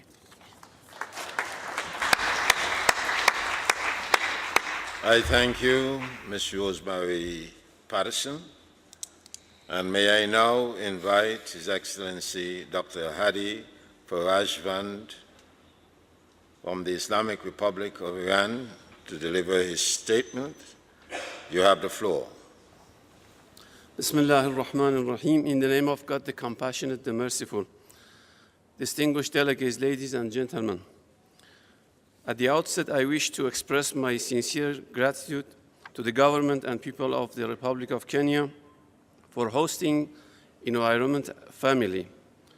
I also would like to express my condolences to the family of those who lost their beloved in recent plane crash. Mr. President, in our region, we are facing with several environmental emerging issues and problems which are even exacerbating.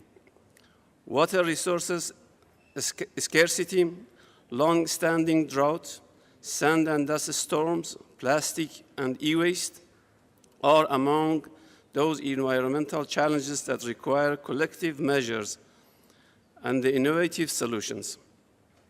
Shift from pure profit and selfish material gain in the national as well as global development policies to solely social and environmental-oriented programs and policies is a fundamental prerequisite to overcome these challenges. These measures and policies shall technically be based on fair criteria, equity, and CBDR, taking into account the needs and capabilities of parties and in accordance to the obligations and commitments in various international environmental instruments. I must emphasize that water scarcity has a serious socioeconomic implications, which along with climate change resulted in extreme events such as droughts, floods, hurricanes, and sand and dust storms that put a large population of a large portion of world's population at a great risk. Mr. President, unilateral sanctions imposed on the people and the government of the Islamic Republic of Iran will result in impediment and serious damages in our energy efficiency plans, combating climate change, and natural resources management. As a result, several major wetlands are in critical condition since we can no longer offer required ecosystem services.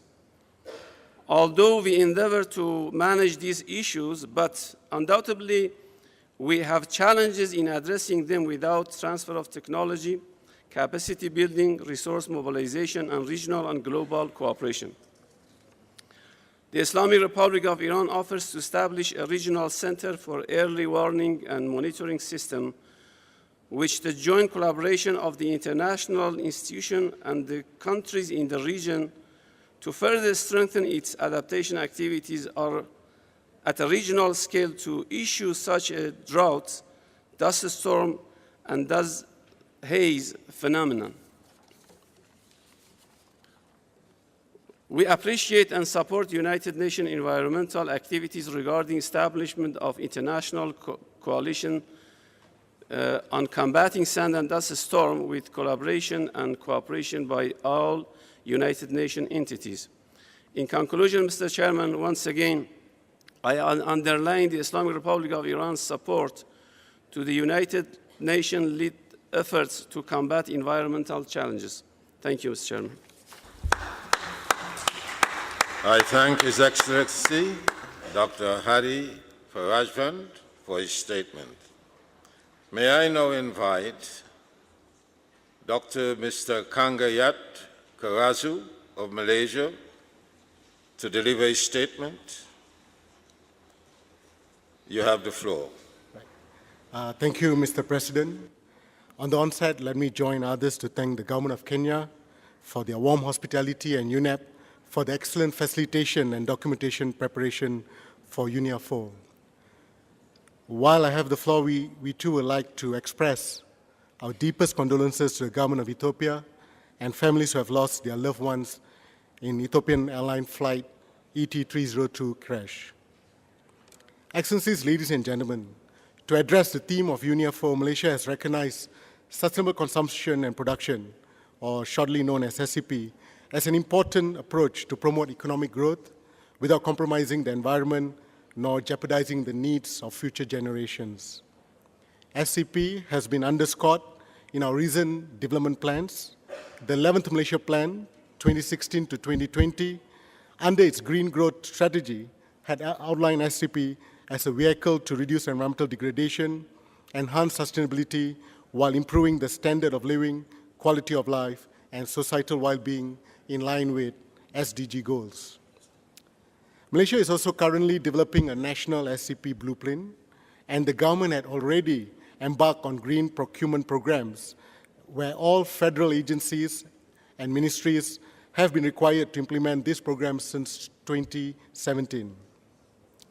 Excellencies, ladies and gentlemen, we would like to speak on the urgency for member states to pay attention on marine debris and plastic pollution.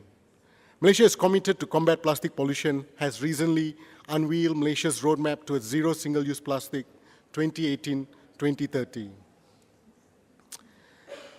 Besides marine debris, Malaysia is extremely concerned over plastic waste and rubbish entering our country from other parts of the world, many with false declaration. We want this to stop, and it must stop at source. Country especially, we urge our developed country colleagues to help us in this. Realizing the magnitude of this transboundary problem, we are joining many others in the need to explore an international governance framework to address this issue, including the amendments to the Basel Convention. Excellency, while we were at UNIA 4, we heard echoes and concerns by many, the need and the urgency to address this issue. But the concerns were not translated by urgency to work, nor to move forward effectively. This is reflected in the weak resolution on this issue, which we adopted a while ago.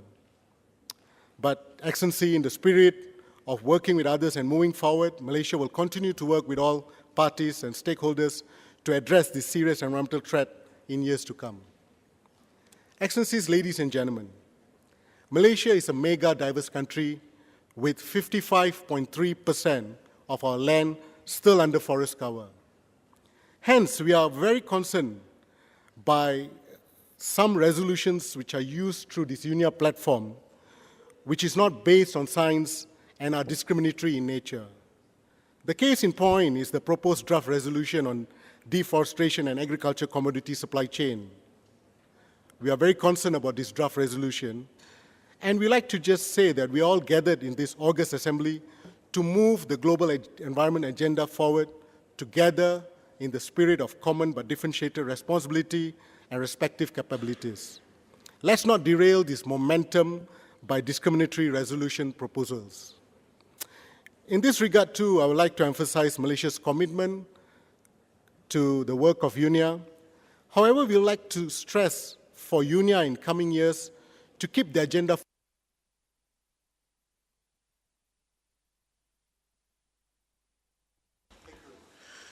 I thank His Excellency, Dr. Kangarat Kaburasu, for his statement. I now invite His Excellency, Ambassador Mr. Winston Larkin of Suriname to deliver his statement. Ambassador, you have the floor. Thank you, Chair. Good afternoon, ladies and gentlemen. All protocols observes. Joining those who have expressed their feelings of sympathy for the friends and families who have lost their loved ones at a terrible accident, and also our appreciation to the UN Environment and the Government of Kenya for organizing this special event. I'm standing here today on behalf of Suriname, the most forested country in the world with more than 93% forest coverage, and speaking also on behalf of the HFLD countries. I can do this because last month at the HFLD conference and the mandate that was adopted by the HFLD countries to make sure that in the Paramaribo Joint Declaration, the issue of the HFLD countries is there. We have one key message that we want to send out here today, and that is that the HFLD countries, as a result of the contribution that they have been given to the fight against climate change, even before the existence of the climate change conventions, wants to see their recognition fully supported. There are some very important instruments that has been drafted addressing the importance of forest, water, biodiversity, job creation, and ecosystems, all issues directly connected to sustainable production and consumptions.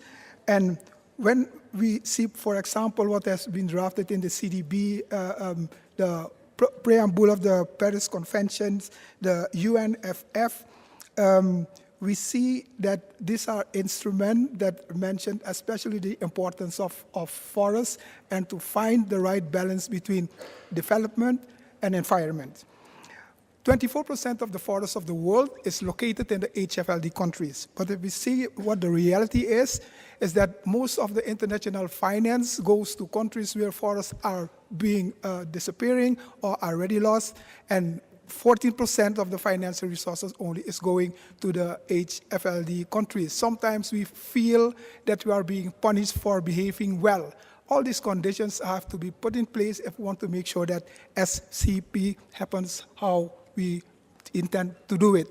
One cannot expect from us to meet the conditions within our social sustainable development goals or the Paris Agreement will be in full force next year without the important financial support, the technical assistance, transfers of technology, capacity building to make sure that sustainable production and consumption is well taken care of.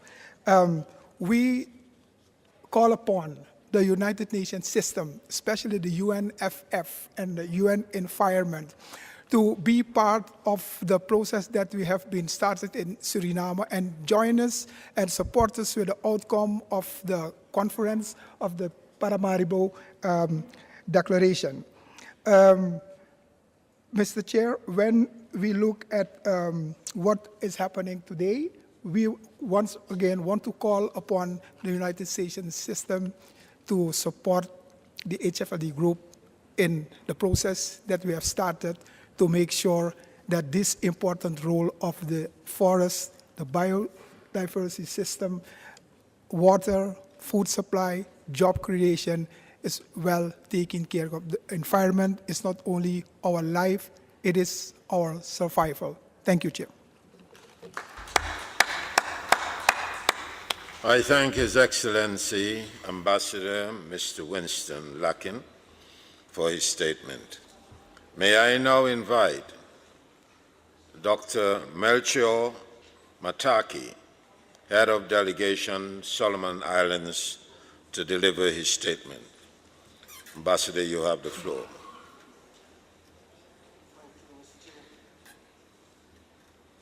Mr. President, Excellencies, ladies and gentlemen,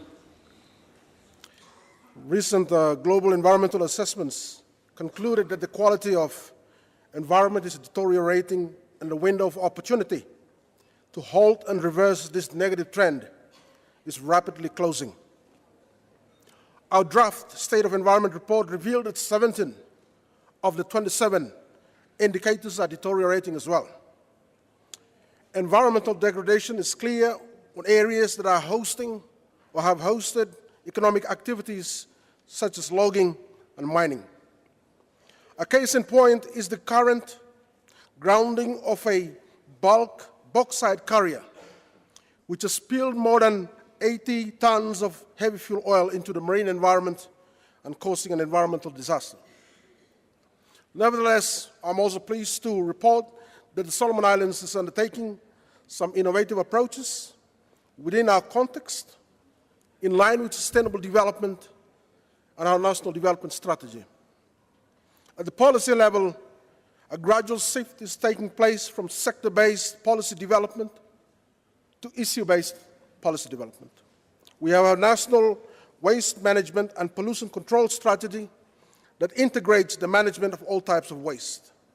A national ocean policy was recently passed to strengthen integrated ocean governance and action at all levels and across sectors.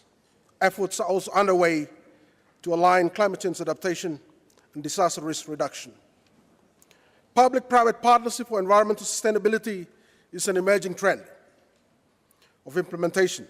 This includes the strengthening of recycling and waste management through the establishment of an association of private sector operators that are dealing with recycling and waste management, with the support from the government, and also the partnership between the government and the Solomon Islands Rangers Association to support biodiversity conservation.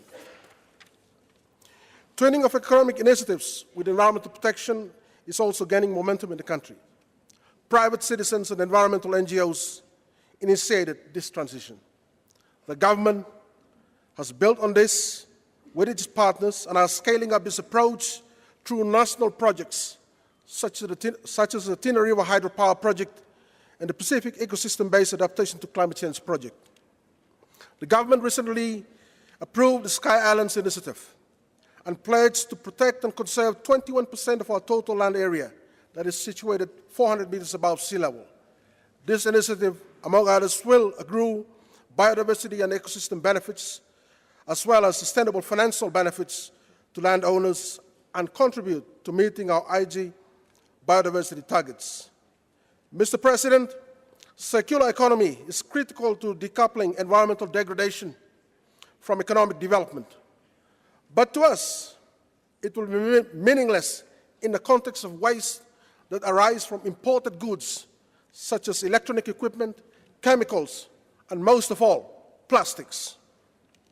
Mr. President, in our context, national efforts alone are inadequate without global support for capacity building, appropriate technology transfer, and financial resources to prevent pollution, keep warming below 1.5 degrees Celsius, and halt biodiversity loss. Mr. President, Excellencies, ladies and gentlemen, I thank you. I thank His Excellency Dr. Melchior Mataki for his statement. May I now invite His Excellency Mr. Abdel Karim Haga, Minister of Environment, Chad. Minister, you have the floor.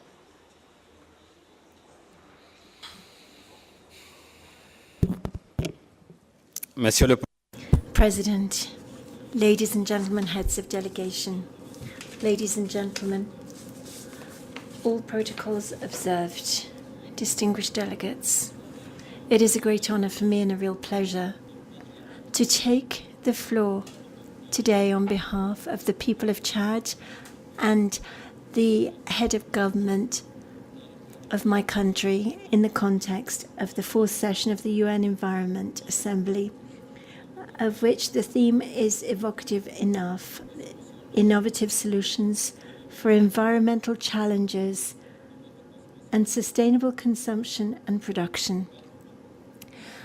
Before I begin, please allow me, on behalf of my delegation, to address my greetings to His Excellency Mr. Uhuru Kenyatta, the President of the Republic of Kenya, for having hosted this meeting so successfully, and my sincere thanks for all of the efforts made to provide us with warm hospitality. I would like, particularly on behalf of the government of Chad, to address my greetings to the Secretary General of the United Nations, the Executive Director of UNEP, for the organization of this global meeting. Excellencies, ladies and gentlemen, my country lies in the heart of Africa, over a huge surface, sub-Saharan Africa, and landlocked, and made up of desert over 2/3 of its territory. This geographical location means that it's exposed to the various random perverse changes related to climate change. And as an example, in Chad, our surface has gone from 25,000 kilometers to half of this. This is due to 50% to climate change, and this was agreed by a UNEP publication. Most of this has affected our agricultural production. We also have other anthropogenic factors which impact our atmosphere, our water resources, the soil and biodiversity.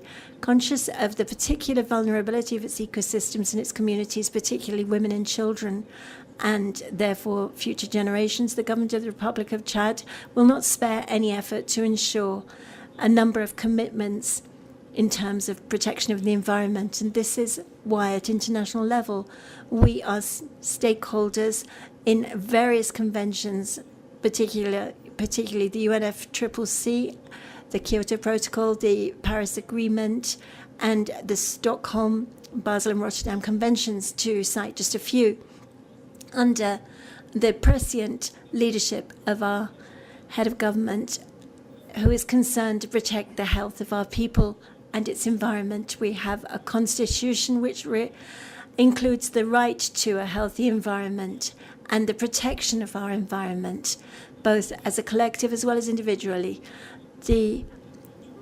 We have a document for guidelines and a national plan for development to 2021, which is fully in line with sustainable development, providing a large position to the protection of the environment and welfare of our people, as well as sustainable development. In that same vein, we have set up institutions which will allow us to have efficient instruments for governing our environment.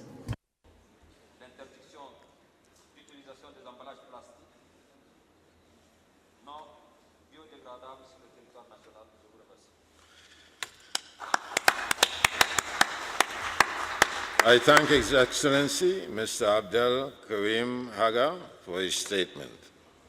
May I now invite Mr. Abdurrahman Zona Saidomram, Head of Delegation, Tajikistan, to deliver his statement.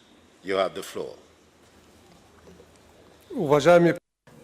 Thank you very much, Mr. President, distinguished participants and delegates. First of all, I should like to express our thanks that we can participate at this fourth UNEA and express our gratitude to the organizers, UNEP and the Kenyan government for organizing this important measure. This is an event which makes it possible to exchange views and ideas on the situation on environmental protection in the region as a whole and ensure sustainable development. Climate conditions in our mountainous area have created favorable conditions for the creation of unique mountain ecosystems, particular resources of fresh water and mineral diversity. The total volume of greenhouse gas emissions of Tajikistan is approximately 2.3% of our base year, which is the lowest index in Central Asia. This is due to the fact that 98% of the electric power in Tajikistan is generated by hydroelectric power stations. In managing our hydroelectric power, Tajikistan can make a significant contribution to the greening of the economic sectors in Central Asia and lower greenhouse gas emissions and lower the use of carbon fuels. One of the unique projects in this context is the project CASA 1000, which is an electric power line which will make it possible to transmit over 1,000 megavolts of environmentally clean electric power from Tajikistan to Kyrgyzstan, Afghanistan, and Pakistan. According to the Paris Agreement, the preliminary obligations of Tajikistan are to bring down its greenhouse gas emissions by 2030 to 80 to 90% of the 1990 levels, and 65 to 75% of this is to be achieved through international support. The government of our country is looking to ways for mitigating the environmental effects of greenhouse gases. Dealing with high risk requires high investments, but we do not have the financial resources necessary for this.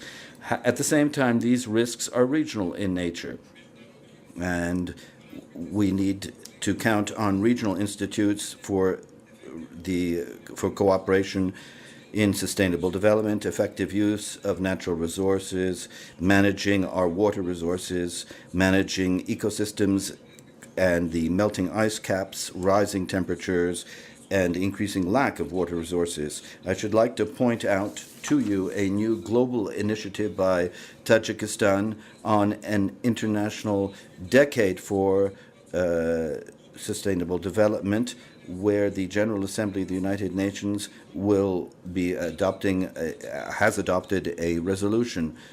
And this is a unique opportunity to pool our efforts to achieve sustainable development on water use and ecological protection. And we will carry out these projects on the basis of development and partnership at all levels. We are counting on the international community to make use of this decade to deal with water resource problems and ensure sustainable development. Thank you very much. Thank you, Mr. Saidomon, for your statement. May I now invite His Excellency Mr. Siddiqui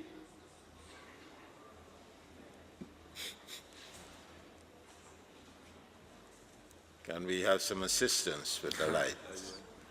I don't know if we were waiting.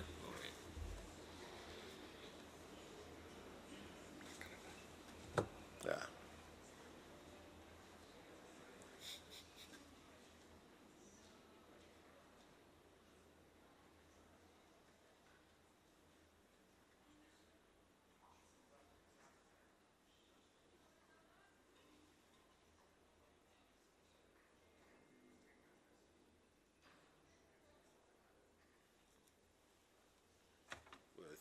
Thank you. May we proceed? I now invite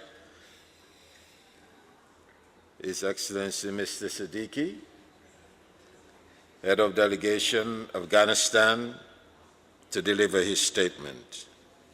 You have the floor. Thank you. Bismillah ar-Rahman ar-Rahim.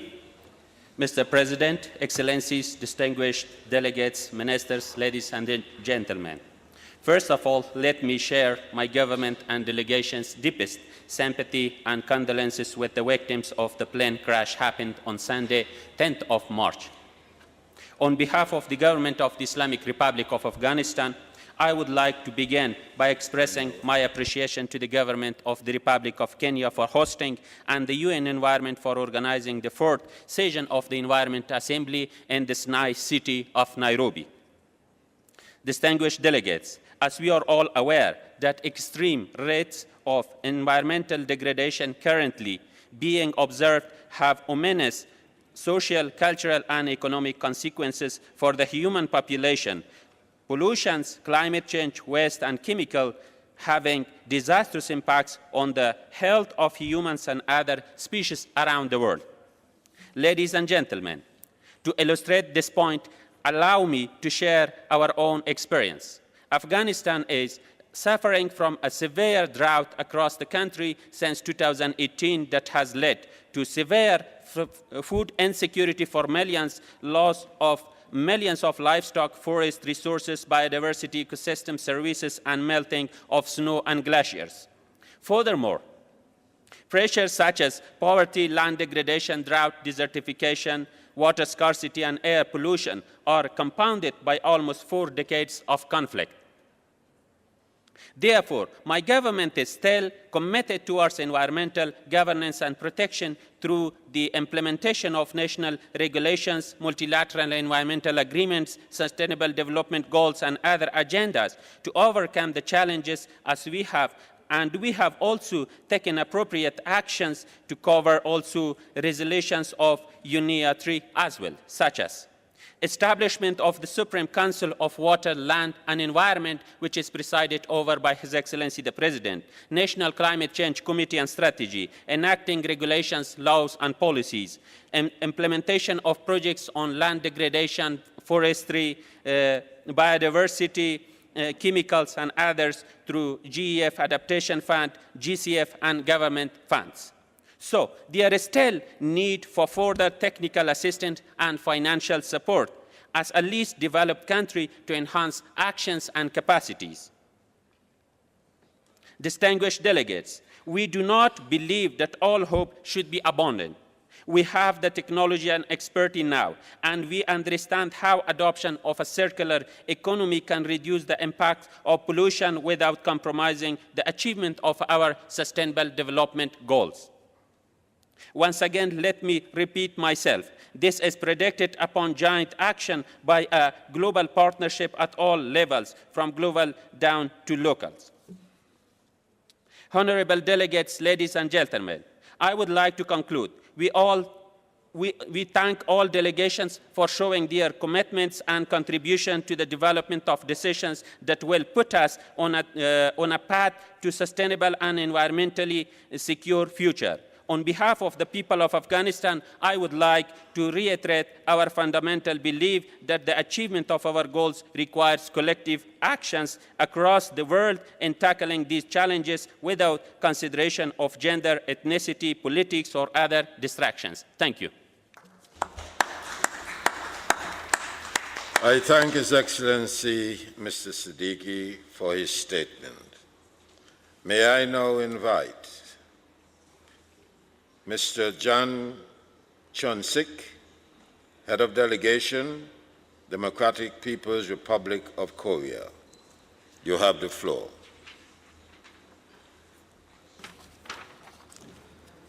Mr. President, Excellencies, distinguished delegates, on behalf of the delegation of the Democratic People's Republic of Korea, I express my confidence that this assembly will be a due success under able leadership.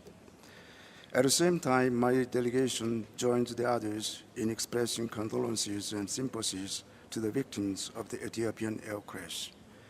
Mr. President, the government of the DPR Korea has put great efforts on the environmental protection in order to provide people with equitable economic conditions as well as more civilized and clean environment, enable them to enjoy independent and creative life true to the nature of the people-centered socialist system. Comrade Kim Jong-un, chairman of the State Affairs Commission of the DPRK, declared the National Forest Restoration Campaign as a war to protect nature, assuming himself the responsibility of the commander-in-chief to lead all-out national campaign. More than 1.6 million hectares of the forest will be recovered by 2024.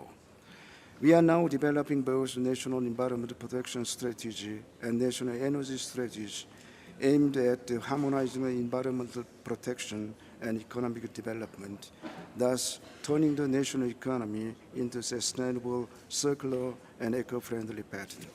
Mr. President, the environmental protection is a global issue that all member states should tackle together. We are all on the same boat. My delegation would like to stress that the global environment issue should be taken by all as moral and ethical duties. Those countries neglecting current alarming environmental challenges and legally binding international agreements for their selfish interest should come to consensus and join the global efforts. I'd like to also emphasize that the cooperation related to the environment should not in any case fall victim of the politicization. Some developing countries are deprived of funding for implementation of the environmental-related programs. It is frustrating sincere efforts of those countries. Due to the sanctions pursued by hostile forces, projects in my country have been suspended or even disapproved.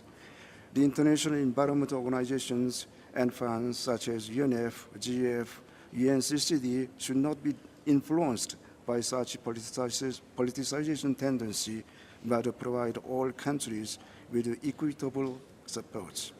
In conclusion, Mr. President, my delegation reaffirms that the DPRK government will actively join in the international efforts to protect global environment. Thank you.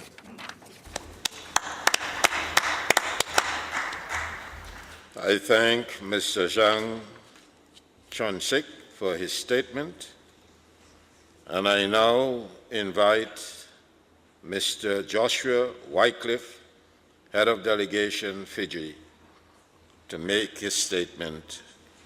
You have the floor. President of the Fourth Session of the UNEA, Excellencies, ladies and gentlemen, Fiji extends its heartfelt condolences to the families and friends of all those dear colleagues who lost their lives en route to the assembly here. May the Almighty bestow them with His divine comfort at this hour of deep sorrow. The Government of Fiji thanks the Acting Executive Director of the UN Environment Programme and the Executive Committee for extending this invitation to the Fijian government It is a great privilege to be here on behalf of Fiji's Minister for Waterways and Environment and deliver Fiji's national statement. Fiji welcomes the areas of focus and the theme set for the 4th UN Environment Assembly. The areas of focus and the themes directly speak into the very issues that affect our nation's economic viability, its sustainable development aspirations, health, culture, and the Fijian way of life. Fiji is an archipelago state of more than 300 islands.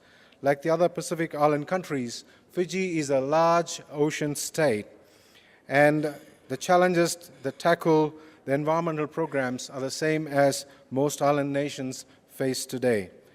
Fiji is conscious of the integral role played by the natural environment in its progress trajectory that the nation has adopted, not just in the short term, but also in the long term, impacting economic progress, cultural needs, and the welfare of its future generations.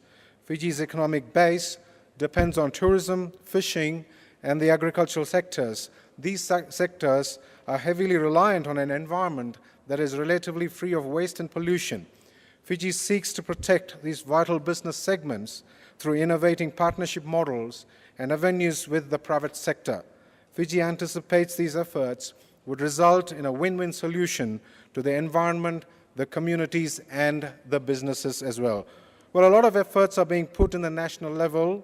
Fiji, like the rest of the Pacific, is at the receiving end of the transboundary marine plastic pollution that we see today.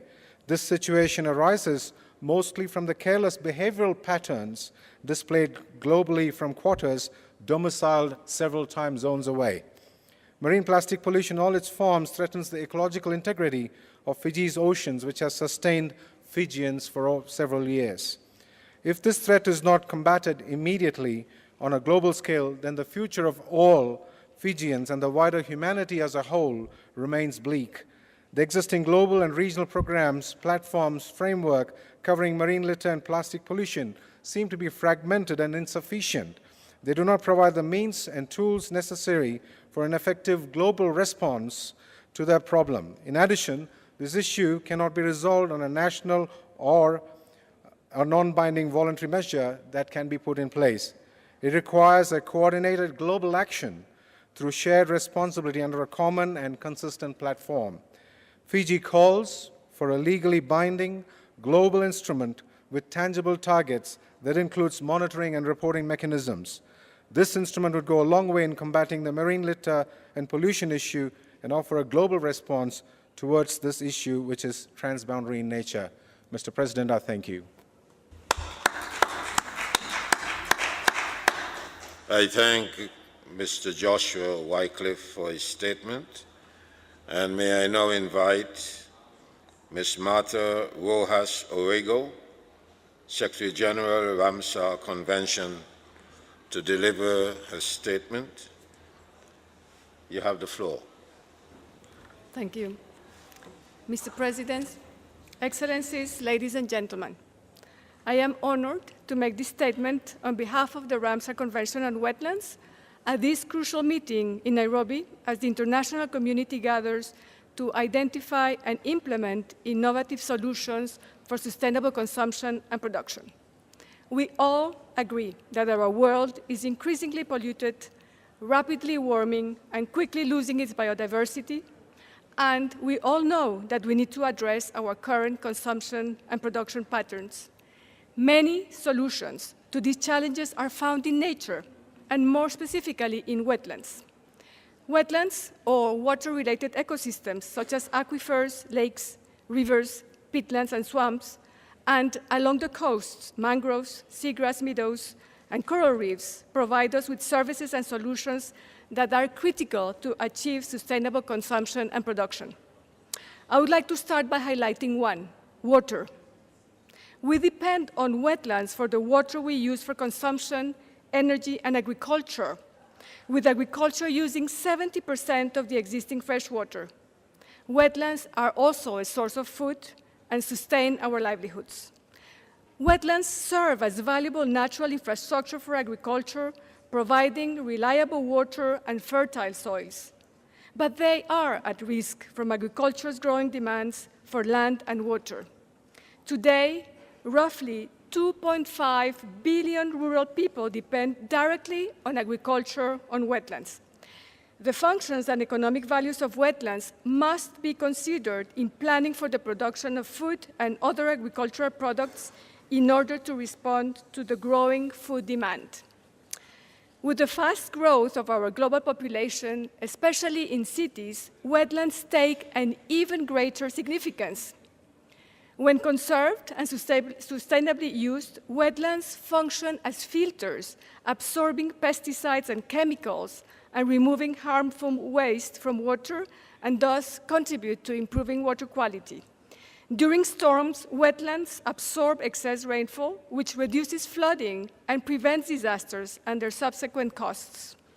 Last year, the Ramsar Convention introduced the Wetland City Accreditation and recognized 18 pioneer cities that have taken exceptional steps to safeguard the urban wetlands and make urbanization more sustainable, thus contributing to more sustainable consumption and production patterns. We need to urgently step up the protection, sustainable use, and restoration of wetlands as an essential element in policies and action to respond to various environmental challenges and to create the future we want. The Ramsar Convention on Wetlands is a ready-made platform for this, bringing together 170 countries, many of them present here, and providing the global framework for the conservation and sustainable use of all wetlands. Thank you, Mr. President.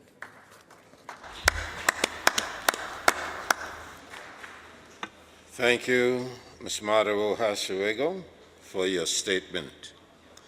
May I now invite Mr. Benjamin Shasta, Office of the High Commissioner for Human Rights, to deliver his statement. You have the floor. Thank you, Mr. President. It is my pleasure to deliver this statement on behalf of the Office of the United Nations High Commissioner for Human Rights.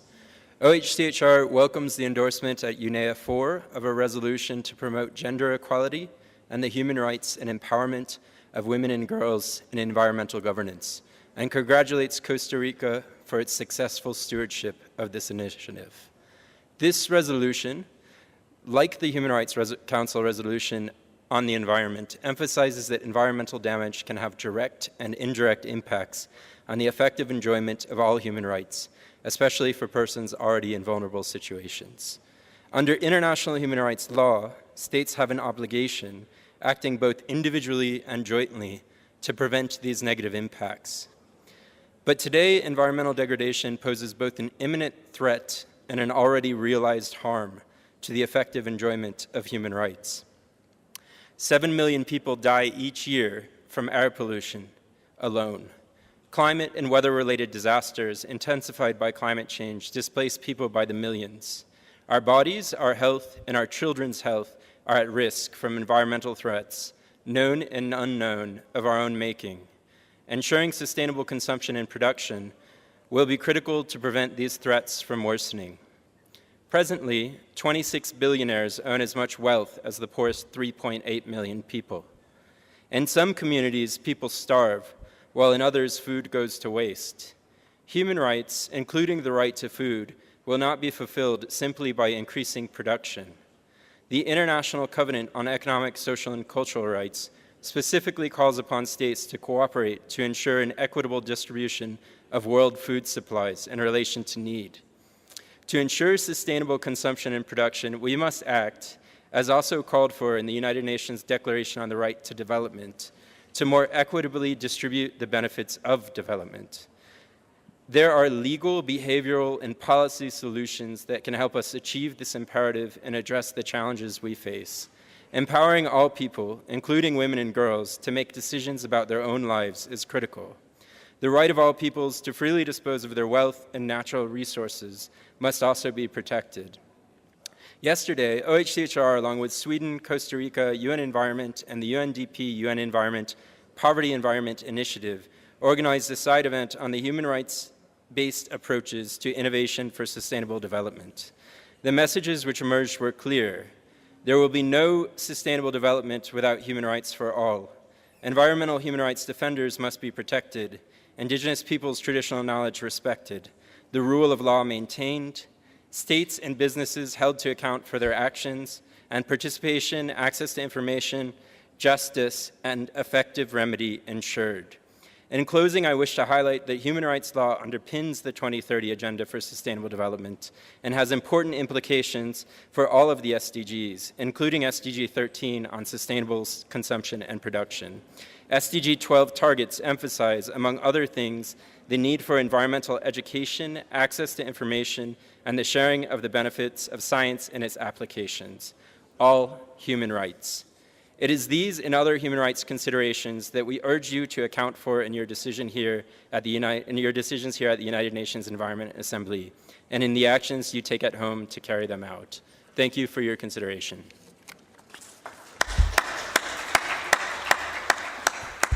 I thank Mr. Shasta for his presentation, and may I now take the opportunity to invite Ms. Barbara Tavora-Jainchel, United Nations Forum and Forest, to deliver her statement. You have the floor. Thank you very much. Mr. President, Excellencies, ladies and gentlemen, it is a pleasure for the Secretariat of the United Nations Forum on Forests, UNFF, part of the United Nations Department of Economic and Social Affairs, UNDESA, to be present in the fourth session of the United Nations Environment Assembly. I would like to acknowledge the statement just delivered by His Excellency Ambassador Winston Lakin from Suriname, and let him know that high forest cover, low deforestation countries can always count on the UNFF Secretariat and UNDESA support. Mr. President, the UNFF Secretariat very much values the existing close cooperation with UN Environment. As a fellow member of the Collaborative Partnership on Forests, we work very closely with this program on all issues related to forests. Moreover, as the focal point of UNDESA for the subject of illegal harvest and trade of wildlife and forest products, the UNFF Secretariat constantly interacts with UNEP, which currently presides the UN Interagency Task Force dedicated to this theme. Mr. President, ladies and gentlemen, this Assembly's theme, Innovative Solutions for Environmental Challenges and Sustainable Consumption and Production, couldn't be more appropriate. It is time for business as unusual, and there are many challenges to face, but challenges come with opportunities, and as document UNEP/EA.4/17 demonstrates, there are plenty of creative and innovative options to build a world which produces and consumes in a more sustainable manner. To that end, we need inclusive joint efforts involving all stakeholders, and those efforts are bound to succeed. I would like to mention an inspiring example. Carbon footprint from wood-based textile fibers can be significantly lower than synthetic ones. Moreover, the enhanced production of wood-based textile fibers has the potential to improve the livelihood of numerous forest communities. Last year, during the 2018 session of the High-Level Political Forum, UNDESA co-hosted a side event on the UN Partnership for Sustainable Fashion and the SDGs. On that occasion, 10 different UN entities agreed to establish a UN Alliance on Sustainable Fashion, which is being formally launched during UNEA 4. The important role played by several parties, including various UN entities, such as the UN Economic Commission for Europe, fashion entrepreneurs, and civil society, should be recognized. Yes, we need business as unusual, and this partnership among those various stakeholders is an excellent example of how a bold approach can promote positive change. In closing, I would like to remind you that the 14th session of the United Nations Forum on Forests will take place in New York from 6 to 10 May 2019. We look forward to seeing you there. Thank you very much. I thank Ms. Barbara Tavora-Jainchel for her statement. And now I invite the two who to make a joint presentation, Lily Jebkori, Tanvi, and Paul Koffel Beborn. They were representing the youth. You have the floor.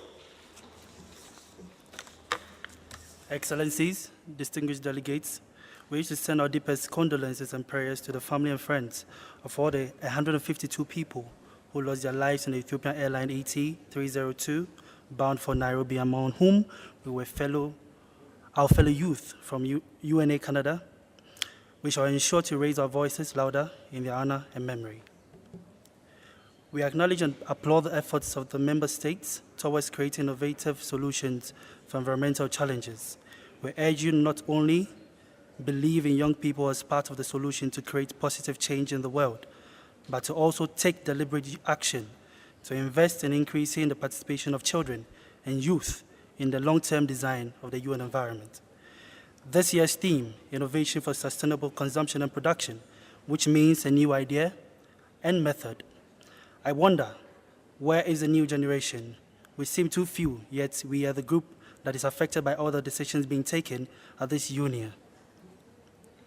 We are also the group contributing most to the innovative solutions. Don't leave us behind. Don't trash our future with plastics or burning fossil fuels. With the worsening climate and environmental destruction, the goal of going to school begins to be pointless. Why study for a future which may not be there? Why spend a lot of effort to become educated when our governments are not listening to the educated? Our distinguished delegates, we youth and children are the few who have access to have our voices heard, and even then, it's a battle. Systems are not clear, frameworks and policies not implemented. Instead of the spaces for youth increasing, they seem to be depleting like our polar ice caps. Our voices seem as important as the issue of elephants being poached and trees being cleared, but seems like our voices cannot be heard just like theirs. We are the few, like our endangered species, because our future is endangered. Our future is not promised unless we take action. But in order to take action, we need to be ensured active, meaningful engagement on high levels in the halls of power. We need to move from being the few in such rooms to being the many. We are the few because we are treated like the few, and we look as if we cannot bring much to the table when that is not the case. We talk a lot about sustainability here in the UN, but we miss out on the biggest resource of ensuring sustainability with the youth. Making reference to draft resolution 5.5, we call on the recognition of UNMGCY as a consultative status in all relevant preparation, planning, adoption, and implementation of work programs to achieve the objectives of the fourth session of the UN Environment Assembly, and to encourage intergenerational equity across existing platforms to ensure meaningful youth engagement in platforms that affect us. We are the few who are prepared, the few who are informed, we are engaged, the few are empowered, who are listened to, the few are equipped, who are here. So help us be the many. Thank you.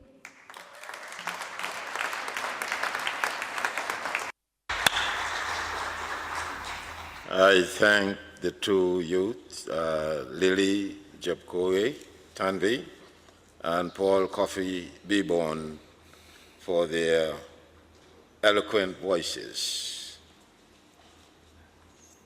We have now come to the last presenter, and I would like to call Mr. Yunus Awikan, representing local authorities.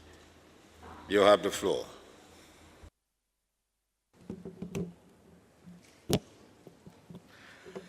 Mr. President, Excellencies, distinguished delegations, my name is Yunus Arikan from ICLE Local Governments for Sustainability, and I'm delivering this statement in my capacity as the co-facilitator of the Local Authorities Major Group. At the outset, I would like to recall that local and regional governments and their networks unite their voices to mourn all the lives lost in the tragic plane crash ahead of the UNAF4. The Fourth UN Environment Assembly is gathering at a critical moment in time. Science calls for ambitious and accelerated action to meet 1.5-degree goals of the Paris Agreement. Heads of states are prepared to review progress towards the last decade for 2030 Agenda for Sustainable Development, and a new deal for nature is just starting to be drafted. At the same time, from the streets of metropolises to the forests of Amazons, new and innovative models of resistance and collaboration are evolving across borders and generations to defend livelihoods and develop a human civilization of sustainable lifestyles respecting planetary boundaries. Throughout UNEP governing councils and 6 years ago at the first UN Environment Assembly in 2013, local and regional governments urged for more active engagement with ministers of environment to seize the potential of the urban world in addressing challenges of sustainability. After all these years and efforts, I am delighted to announce you that at the same hours of today, the first ever Cities Summit of the UN Environment Assembly is taking place with the engagement of ministers, mayors, governors, senior staff, and stakeholders across the world, thanks to the collaboration of ICLEI, Energy Forestry, UCLG, Global Task Force, UN Environment, UN Habitat, and Cities Alliance. We are also encouraged to observe growing number of resolutions in the UNA agenda that address urban issues. We would like to reiterate that local and regional governments and their networks are eager to offer their expertise and collaboration to UN Environment and UNEA delegations in order to connect sustainable, integrated urban and territorial development into the environment agenda. We therefore encourage this vision to be reflected into the future program of work of the UN Environment in order to fully seize the potential of the urban world. We also welcome the two passionate women leaders leading the UN institutions on environment and habitat, and Nairobi as the excellent host of the two unique UN assemblies alongside the UN General Assembly. We are confident this holistic and multi-level collaboration will give confidence and hope to the citizens across nations that sustainable cities and regions are the custodians for the well-being of all humans and the planet Earth. I thank you.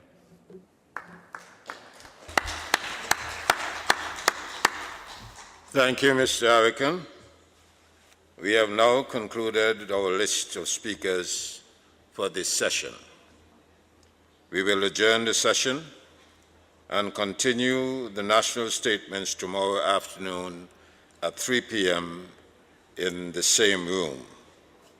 Before I ask the Secretariat if they would wish to make any comment, let me express my deep appreciation to all of you who have cooperated to make this session a productive one.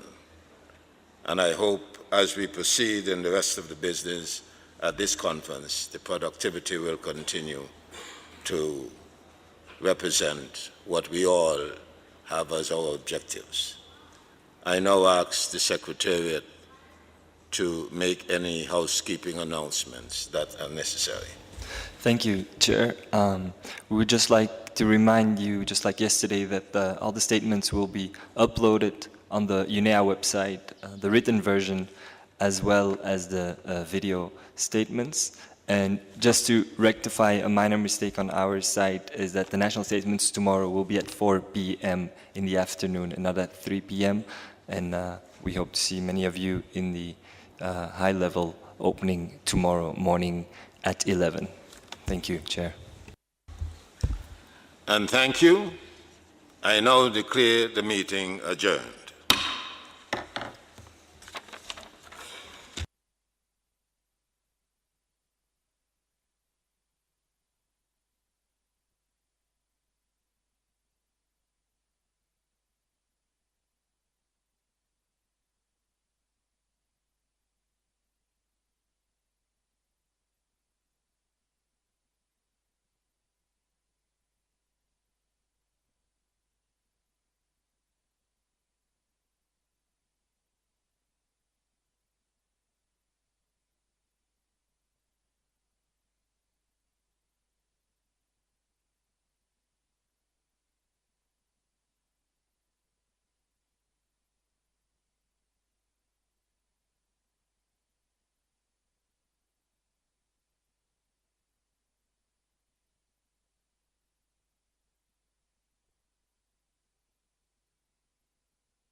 Ladies and gentlemen, I want to make a brief announcement for those of you who are in the audience. The event led by India will start in about 5 minutes. It celebrates World Environment Day 2018 and partnerships around the world for resource efficiency. Our VIPs are gathering and they'll be here in a few minutes, so please stay with us. Thanks very much.